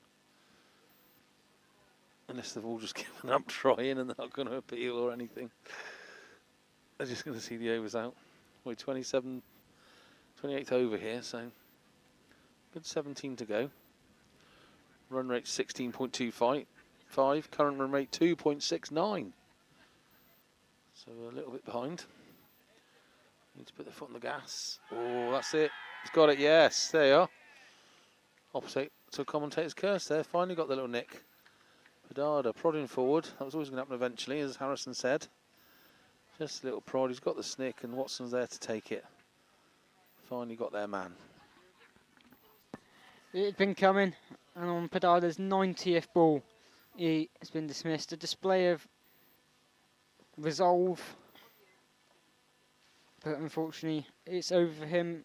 Watson deserves that, as we've alluded to, and Matt said then. It has been coming. And the whole England team went up as one there after hearing a nick. A helmet has been brought out here for Richard Merriman.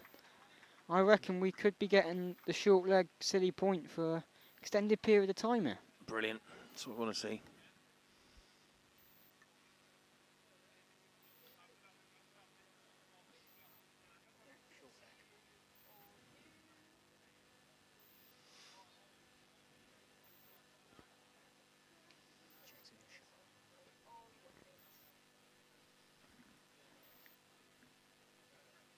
Chetan Shah, the new batter, by the looks of things.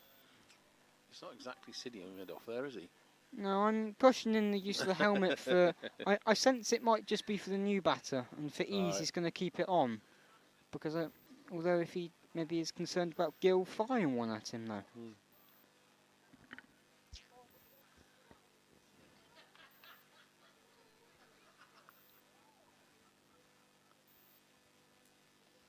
Oh, beautiful. Leant back, stroke it down there. Who came in there? Shah, wasn't it?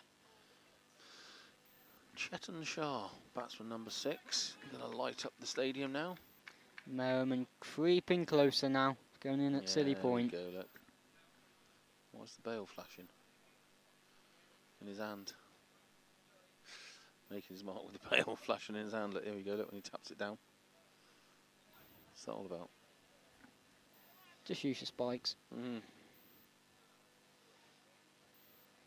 If he has spikes on, to be fair, they look very trainer-like on the stream there.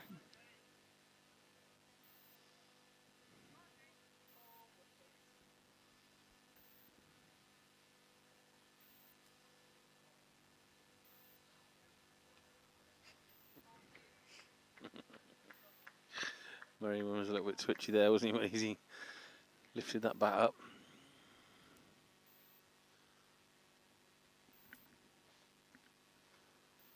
You've got to have a game plan with the ball, haven't you, if you're going to put someone there. More Alam, isn't it? I don't think he saw that one initially. He certainly didn't start running as quickly as he hit it. Batsman's in, they've all moved back. 3 men now on this leg side region, quite straight. Mao long on. Shah, he obviously likes to swing it. Nice Gill on strike. Brathwaite kind of that wide long on, and then Kev in a cow corner on the scoreboard. There's a huge gap here, isn't there, from square leg to Kev. Deacon can't bowl down the leg side. And he doesn't.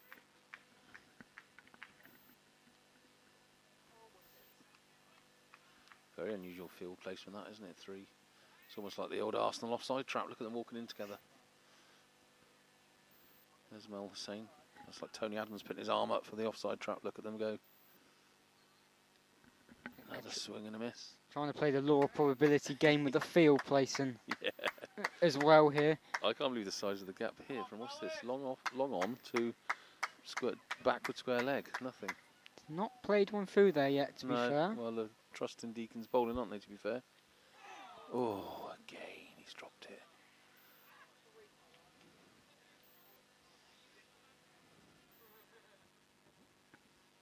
Always so hard for keepers them. Looking it back on the stream, he has almost less than a metre between the deflection off the bat and to take it. But Aston will know he should have. Oh, that's a great aerial shot of a Virgin Atlantic plane as it flies over us here at Winchmore Hill. I'm leaving on a jet plane. Wonder where's that one's going. Any flight radar fans out there might have it up.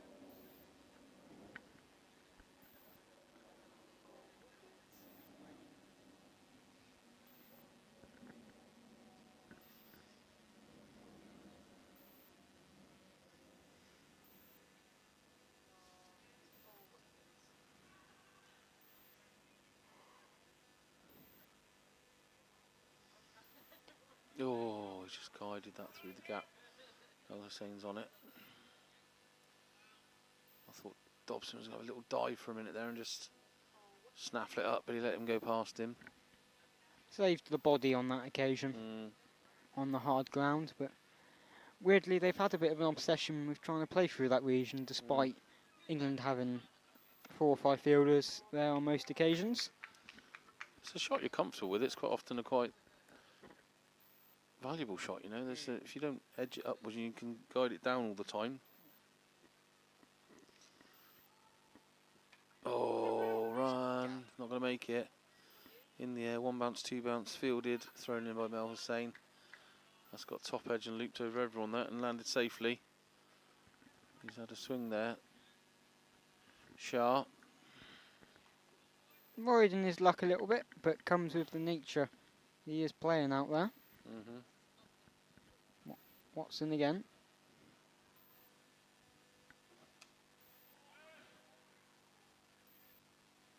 Little prod forward there from Gill. Taking on Padada's persona as he's been bowled out and left the field.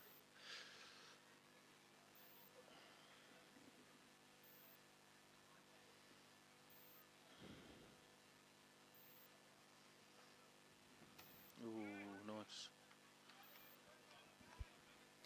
2 balls until the second drinks break. Here, Wonder Shah is just trying to get through to that. And then the US may well attack the final 15.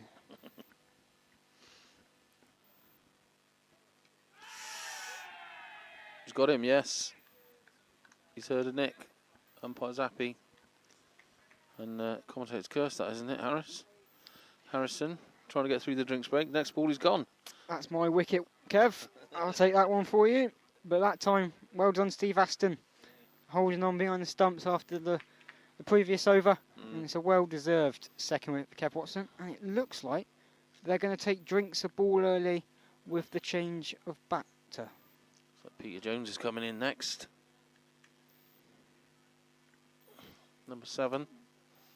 Marching out there keenly, not knowing that drinks are going to be taken. He's finally clocked that everyone is walking towards him. Finally got the idea. I'm going to slide out now. And Peter's going to come back after the drinks break. Good little spell there for England, picking up a few wickets. Yeah, 3 wickets down in that little spell. Watson's gone 1-1 ... wicket. And Gill is shouting instructions at the balcony here, as you can see. And gives us a chance to mention England sponsors, who are Stonehill, Sporter Tours, Envy, Backtech, The Jube, and Kleenclad. And I believe we're going to have a video from Kleenclad to entertain you while we have the drinks break.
There we go. That was a little bit from our sponsors, Kleenclad, looking after hygiene in changing rooms up and down the land. So we're at 82 for 5 as Shah has gone.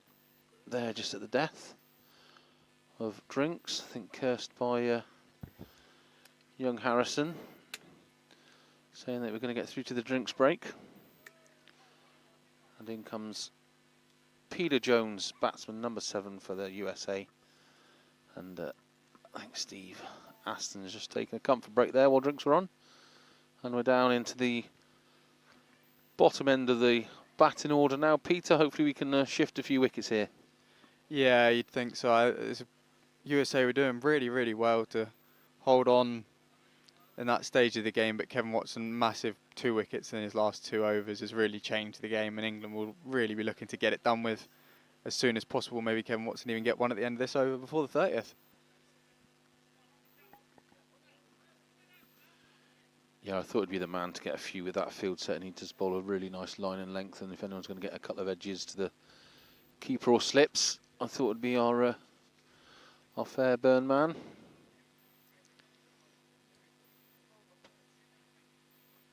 Saying that confidently, I think so. That's his cricket club. I'm just doubting myself now. I'm pretty sure it's a Fairburn. Watson charges in. That's the end of the over.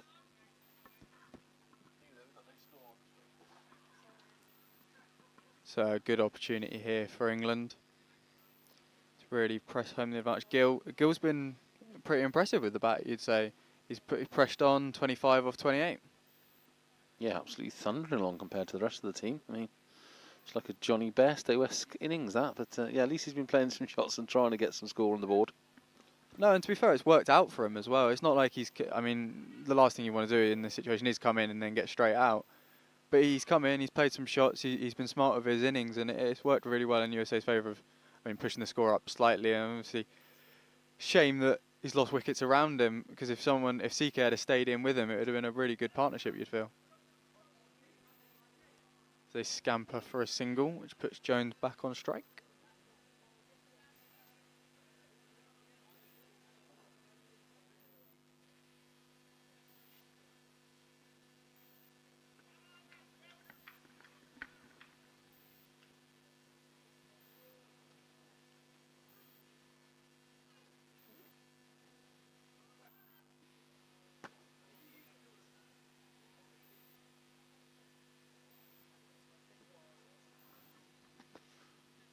Jones just taking his time and having a look round. First ball at the other end, facing Deacon, coming from the pavilion end. Second ball of his over. Throws one down there, and Richard Merriman was a little bit interested for a little bit there, close fielding. But no doing. 88 balls remaining, only 271 needed. Yeah, I mean, you feel like they're going to chase it. What, six sixes every over? I get there pretty comfortably. No, it's obviously completely out of the question now. It's just about, they can now bat through the 45 overs, and that has to be the aim. I mean, I said earlier, maybe being more aggressive. Oh, there's a shout for Deacon, and the umpire's given it. Oh, that'd be a real shame for Jones, straight out at the crease. Peter Jones, and he's gone for nothing off 4 balls. Hits the front pad, misses with the bat, and Phil Deacon gets his first wicket. Yeah, and Jones has to walk back for a duck, I'm afraid. I thought it might happen as we now reach the tail end of the innings. Fortunately, I think that was his daughter coming around there to take a few snaps of him at the crease. But he's walking back already. Just had a play at that, didn't he? Missed it, hit the front pad, and judging by how many people went up and shouted, I think it was plumb. Yeah, I mean, the umpire did wait a while to give it, but it did look very straight. And it's difficult for these batters now coming out to the crease. They're not as high skilled as the ones coming in earlier, and that's really difficult against these England bowlers that are so perfect in line and length and stuff like that. So this is a very tough task for these USA batters coming to the crease. Gill's got to kind of guide USA through the rest of this innings and try and get them through the 45 overs.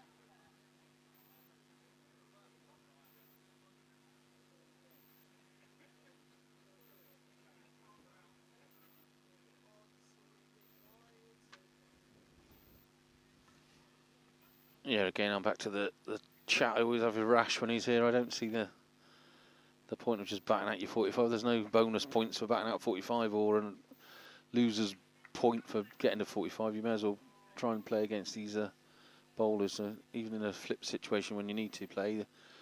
Half these batsmen wouldn't know how to play them yet because they've just stuck the bat in the way and defended. But I suppose it's time in the crease. Yeah, I think in this situation, I think there'll be more about idea of getting Gill to his. I mean, he's far away from his 50, obviously, but I feel like that is a thing to go for at this stage of the game. It would be nice for him to get there and a couple boundaries, at least get them to 100. I think they deserve at least 100 from this game. They've not been as bad as probably the scoreline looks at the moment. To be fair, they had a really, really good spell staying in the game, not in the game, but in the innings. And they look like they could even be creeping on 150, 180. So to be 83 for 7, but this is an opportunity. Deacon, hat-trick ball, and England will be looking to get this done as quickly as possible. I think they need about 4 a ball now to get to the total. So Gill's got to start swinging. Here we go. Look at this field. There's excitement. Look at that picture in front of you there. Hat-trick ball for Deacon. I think every single man apart from Mel Hussein's round the bat.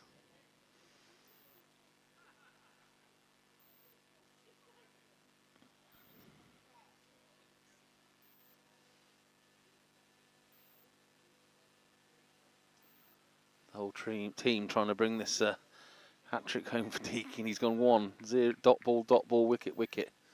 So there's 1, 2, 3, 4, 5, 6, 7, 8, 9 men. 8 men around the bat. Brathwaite's a little bit out.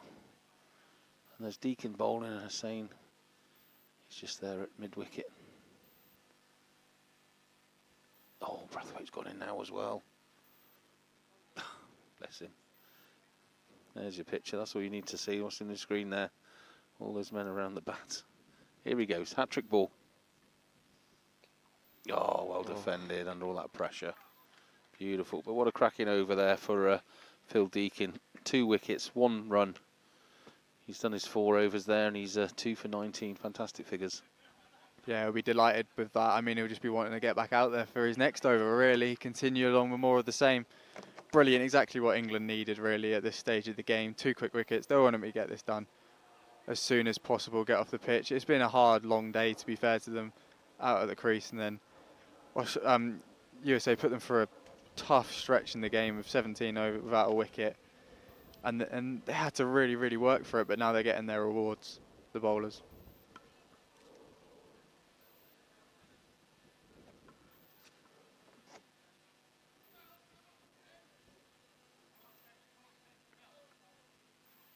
Well, Gill's on strike now. It'll be interesting to see how he goes from here, if he'll start going for it a bit more, or if he'll continue to play the same way he has been, which has still been very aggressive compared to the rest of the team, to be fair.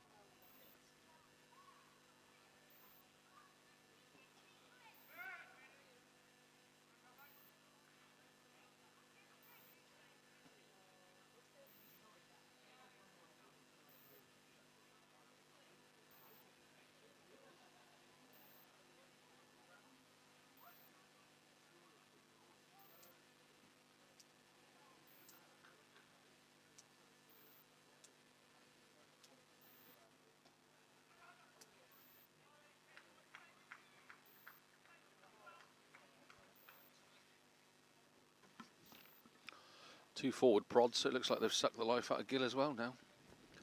I thought he was going to swing like a mid-counties housewife.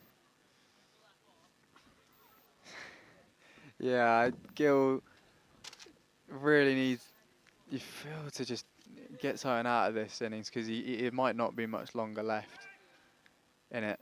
Yeah, that's why I'm all for playing the shots. Look, I mean, he's just 3, 4 defensives there. What's that? What's he faced? He's faced 31 balls, so he's got his eye in. He's had a look at 3 or 4 of the England bowlers.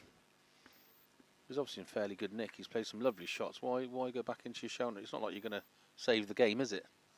No, and there's gaps in the field, to be fair to him. He's found one there, and they may scamper back for 2. They should, and they do. And yeah, there's definitely gaps in the field where you can play some shots. It's still a relatively attacking field in terms of slipping still. A couple catches close. So yeah, I think there's opportunities here for Gill if he wants them. He does look one of the quicker runners between the stumps as well. Yeah, he seems to have it all going for him, to be fair to him. Watson in for his 5th ball of the over. It's full. It's off the pad, but clearly not in line as there's no appeals from the England side. I think it was going down leg.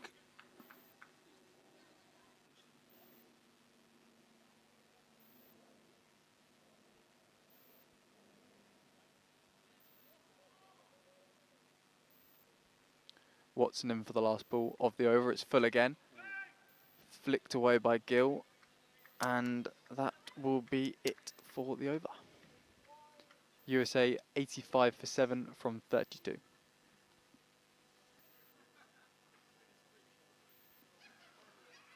Deacon takes his cap off again. He's going to bowl. There's the head groundsman there in the picture. Lovely to see him. Great wicket he's provided for us. Green t-shirt on, just putting his beer order in. Really helpful to us this morning, given all the information we needed. Had a close-up scan of all those people enjoying the refreshments here at Winchmore Hill Cricket Club. And as you see there from your picture now, there's Phil Deacon's ball in hand again. It's going to give us another over from the pavilion ends. Quite long spells here today from the England bowlers. This is Deacon's 5th over. He's obviously getting a bit to happen. That popped up in the air a little bit if that close field had been there again.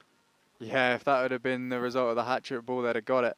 And to be fair, I don't see the problem of not having more fielders closer. They've got still quite a few in the range, and there's no reason not to, because I don't think Shake's going to be playing many shots.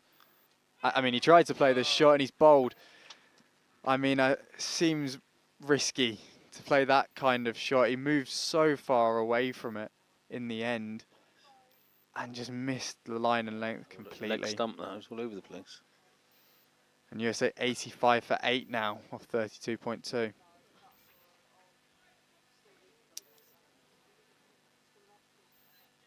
Yeah, you do feel if Gill now gets back on for the next over, if we get to the next over, he's not to. That wasn't a very good shot there by Seek. Kind of caught in two minds, I think, wasn't he? Went forward, went back, took a massive step forward, massive step back, and then his leg stump got taken. Out of all of them, the leg stump went. So Gill consoling him as he left the pitch. And who we got here now? We got one of the bowlers, haven't we? Prem Suri. He's coming in here at number 10, must be, isn't it? Yeah, number 10. Yeah, Prem Suri just needs to.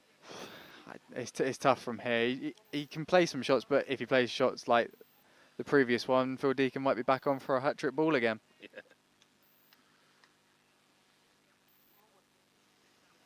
Yeah, he gets it done, Deacon. He doesn't look the most elegant charging him. He's the one bowler that just can make it happen when they're struggling. He's taking 3 wickets all of a sudden. No, yeah, I mean, he's maybe got lucky with who he's bowling against, but he's done well. Got his reward for the first 3 overs of his spell, which he didn't get a wicket from. And he'll be delighted going in now, hopefully trying to get Prem Suri out as quick as possible. Lots of players around the bat again as he comes in for his 3rd ball of the over. Prem Suri takes a swing and gets it away out of the middle. And that should run away for 4 maybe.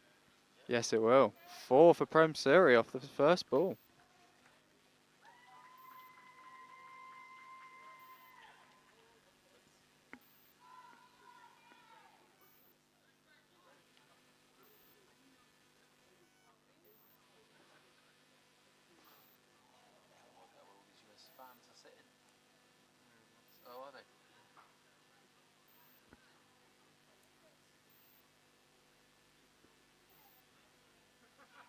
Oh, is he stumped? He's given it. Prem Suri advanced slightly down the crease, trying to play it leg side. And Steve Aston with some brilliant work. Great camel work there from... ooh. Looks tight. It does look tight. I don't know where he stood. You can't see his crease from here, but I have to say, Steve Aston probably deserves that, all the good glove work he's done today. We never get to see the popping crease from this angle, but he's had those bails off so quick sometimes that I think Steve Aston probably deserves that one. Yeah, no, great work there from Steve Aston. So, 2 balls left in Phil Deacon's over as he looks for a fifer. Fifer here, yeah. All of a sudden, fifer. Premissory goes for 4. Had his flash of brilliance, the little cut shot for 4, and then stumped. Yeah, 4 wickets from 7 balls for Phil Deacon. There's the big lad coming in now, look. So, Deeks is going for this, isn't it? He wants his 5 for sure. Wants to snag this last. If it goes anything like the last couple of deliveries, he should get it. Yeah, he has bowled well. He just finds a way to get those cheeky little balls happening. He comes in, he's going for another wicket. Oh, just played defensively there by Jay. Straight back to Timor Allen.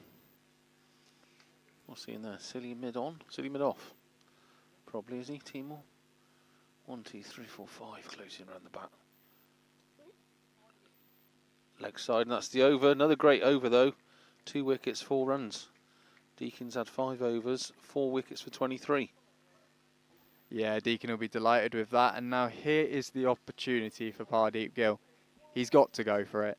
If you give Jay Sankar another over, he'll probably go. Let's face it. So what's he going Gill's got to go for it. 265 runs off 72 balls. He's got to go for his 50. 22, 22 off the over. Come on. That's what? Yeah, 6 fours. Come on. I wish I'd offered you odds now. Anything over 30 to 1, I'd have taken them.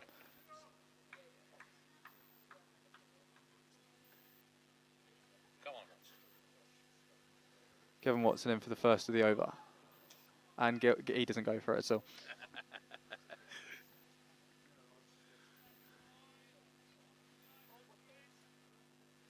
He's got very upright stance when he's batting, hasn't he, Gill? Really straight back. Quite unusual. It's almost like he's very tall in the crease.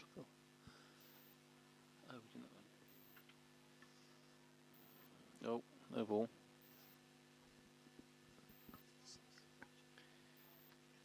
Yeah, Gill, he's got to play some shots. There's no point batting. You're not going to bat this out for 12 overs now. So Kevin Watson will be looking for his 3rd of the day. Coming in for his 2nd ball of the over. To Gill, it's full. Gill defends, he gets it off the edge. It'll tickle down for 1. Is that not leg pies? Was that pad? I thought it was pad. Is it pad? It's moving no, over. he's not. Got back to it, you called it. So a fine little tickle, wasn't it?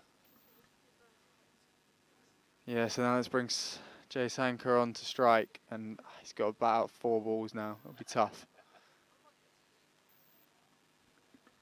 Doesn't the most accomplished batsman, does he? No, very much a unique style, but it worked for the last 2 balls of Phil Deacon's over.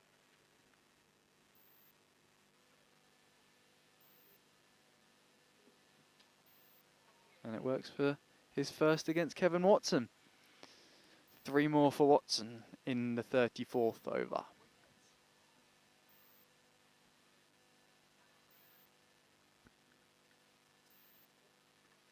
In the strong figures as well, seeing them on the screen, Peter. 7.3 overs, 2 for 18. Really good bowling by Watson again for this England over 60 side. Oh, he's gone to play a shot there, Jay. See, he's just warming up, this lad. Coming out of his shell. Yeah, he digged out the rough well, to be fair to him. He's got 2 more to survive in this one, but maybe he doesn't need to survive. Go and play some big shots.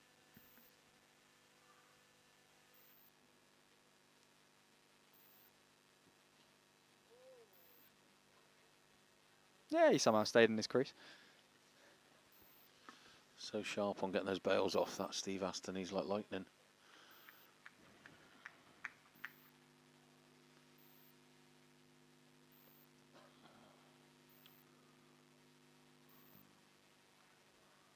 So Watson comes in again, Sankar facing.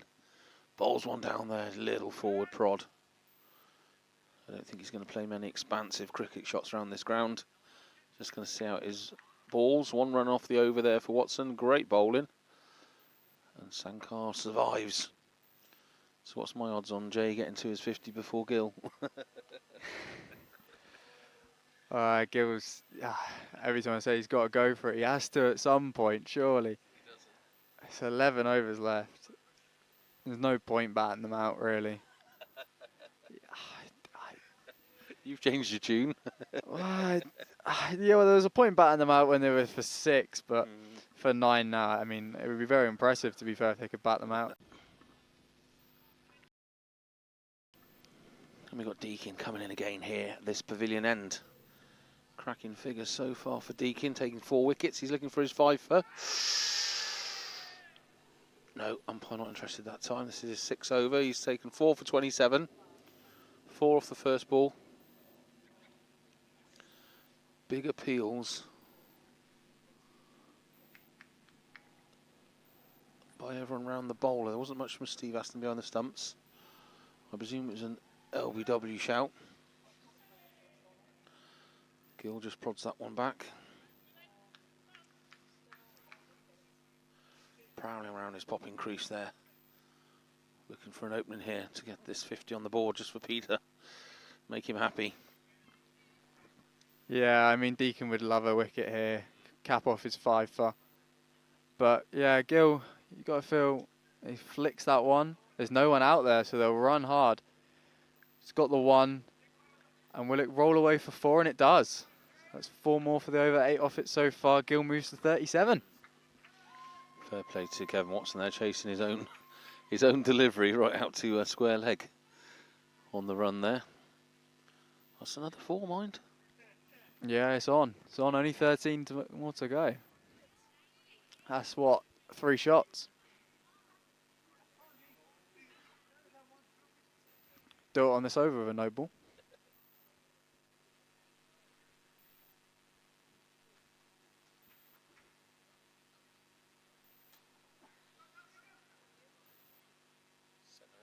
Really wants to get down the other end. So he's on strike for the next over.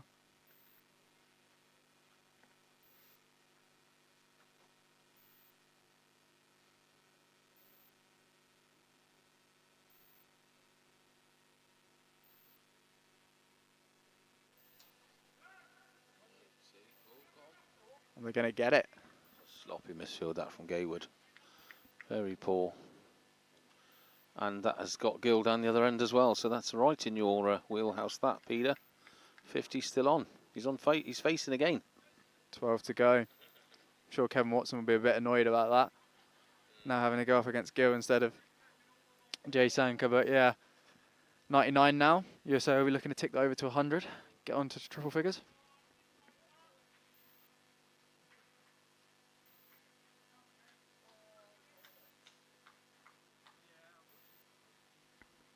$25 and over. You never know.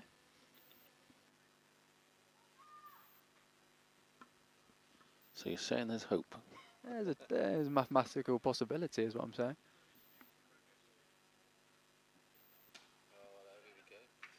There you go, through the gap, 4 more. On to 42.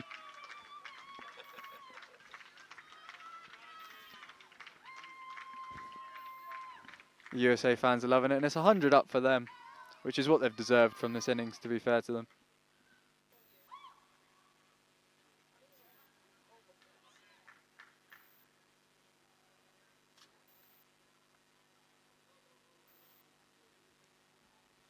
Kevin Watson in for his second ball of the over. Up in the air. But it drops safe, but the run out is going to be... Oh, what sort of bounce was that? Ball in the wall. And he's got 3 more balls to survive to get Gill back on strike.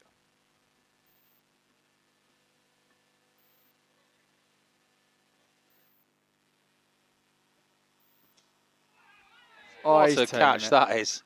That is a blinding catch there. That's who's that? Mike Palmer. Has he got that? He's popped that up. Has Benny got that? He has just. What a catch that is. He just forward prodded it and Mike Palmer took one right down at his feet. It's a fantastic catch to end the game. It's a really good catch. Sharp reactions there. But Gill survives unbeaten for 43, so not bad from him. But yeah, Sanker, he's unlucky there, to be fair, because it was a good shot. Just a good catch from Mike Palmer. So overall, USA 104 all out from 35.4. Kevin Watson, figures of 3 wickets for 23 runs from his 8.4 overs. Matt Evans is going out to the middle for some interviews.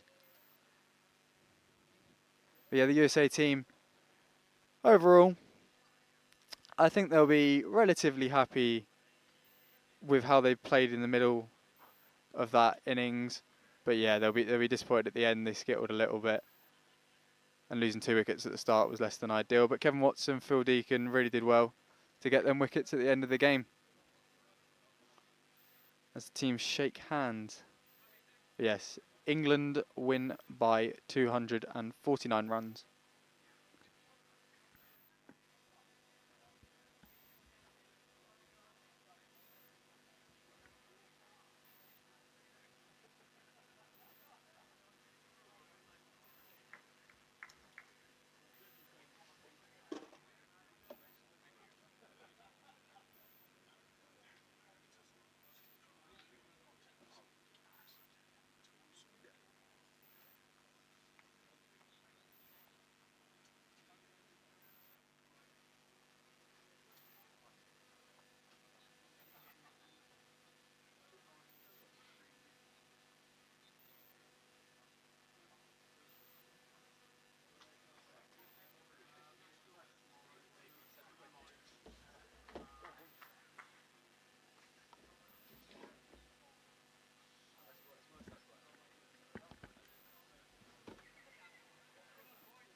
Helped by Timor Allen, scoring 79 at number 3.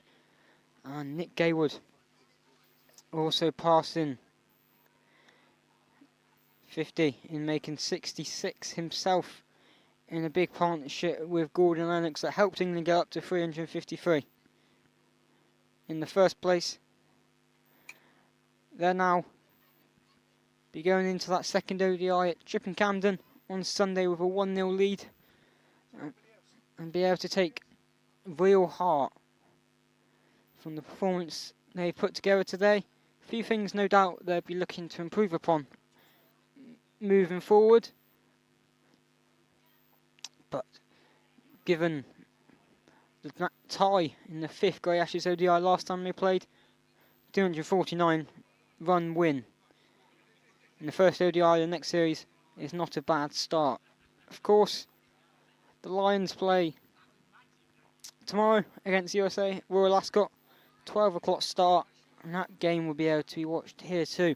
Be interesting to see how the USA get on against the Lions. Perhaps maybe get the Kleenclad video on or something.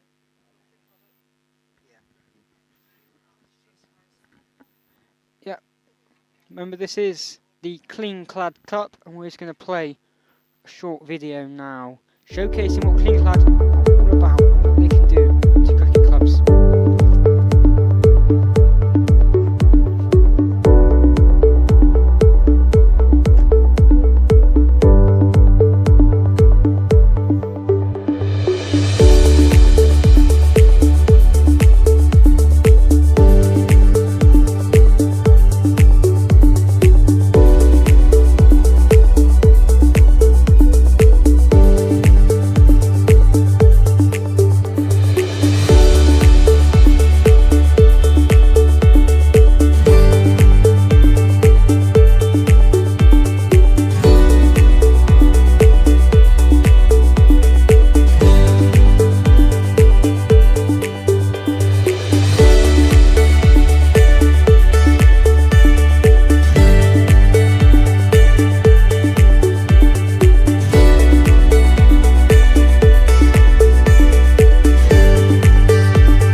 So there we go, Ron. What a fantastic day of cricket. Did you enjoy yourself? Yeah, it's brilliant, yeah, and we thank Winchmore Hill Cricket Club for the wonderful job they've done entertaining us. The sun's come out, Earl and Countess of Howe have come and been wonderful. Been talking to everybody and really enjoyed their day. Took the American wives to see their lovely house, and the England team performed magnificently. So we've had a wonderful day. It's been worth 6 or 8 months of planning and worrying, and we're delighted. And I know you just wanted to mention one more thing about your charity over in Italy. Oh yes, we've been invited by St Peter's Vatican cricket team, which is a team of priests from Rome, to really raise awareness of prostate cancer throughout the Catholic world. We're going on the 30th October, playing 3 games of cricket, 1 against the Vatican team, and we're absolutely honoured to be invited. And there's 37 of us going. It's incredible. Brilliant, Ron. Thanks for your time today. Really enjoyed meeting you. We'll talk to you. Man of the moment.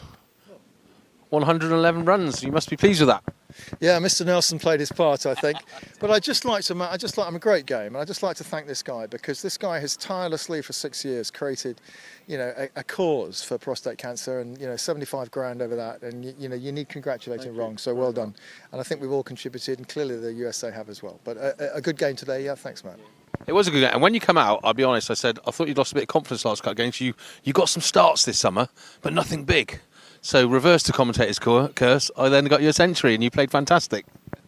Well, thank you. Yeah, I mean, I felt in reasonably good nick all the time. I've been a bit irresponsible, but what I'm trying to do with this team, what we're trying to do with this team is get to these big scores, because it puts pressure on the opposition, as we saw today, and we're more than capable of doing that. And it just requires a little bit of bravery sometimes, and we've got enough depth in the batting order to convert things. But it hasn't worked, but it did today, which is great. And you must be pleased all round. I mean, you batted superbly, fielding and bowled. You didn't let it slip. You got him out earlier than the 45 overs, so you must be pleased with the fielding as well. Yeah, I think it's when you've got a big total, it gives you license to just attack a bit, and you've got runs to play with. I think in our cricket that we play, very often it's quite defensive to save runs rather than get wickets. And I believe that we ought to just dial up the getting wickets if we can, and we'll win a few more games. 1-0 up in the series, on to the next game. Indeed, no, and USA have got the Lions tomorrow, so they've got a tough schedule, but we'll be ready for them. We'll be ready for them on Wednesday. Thank you for joining us here today at Winchmore Hill Cricket Club. It's been a fantastic day for England, and England 1-0 up in the Kleenclad Cup.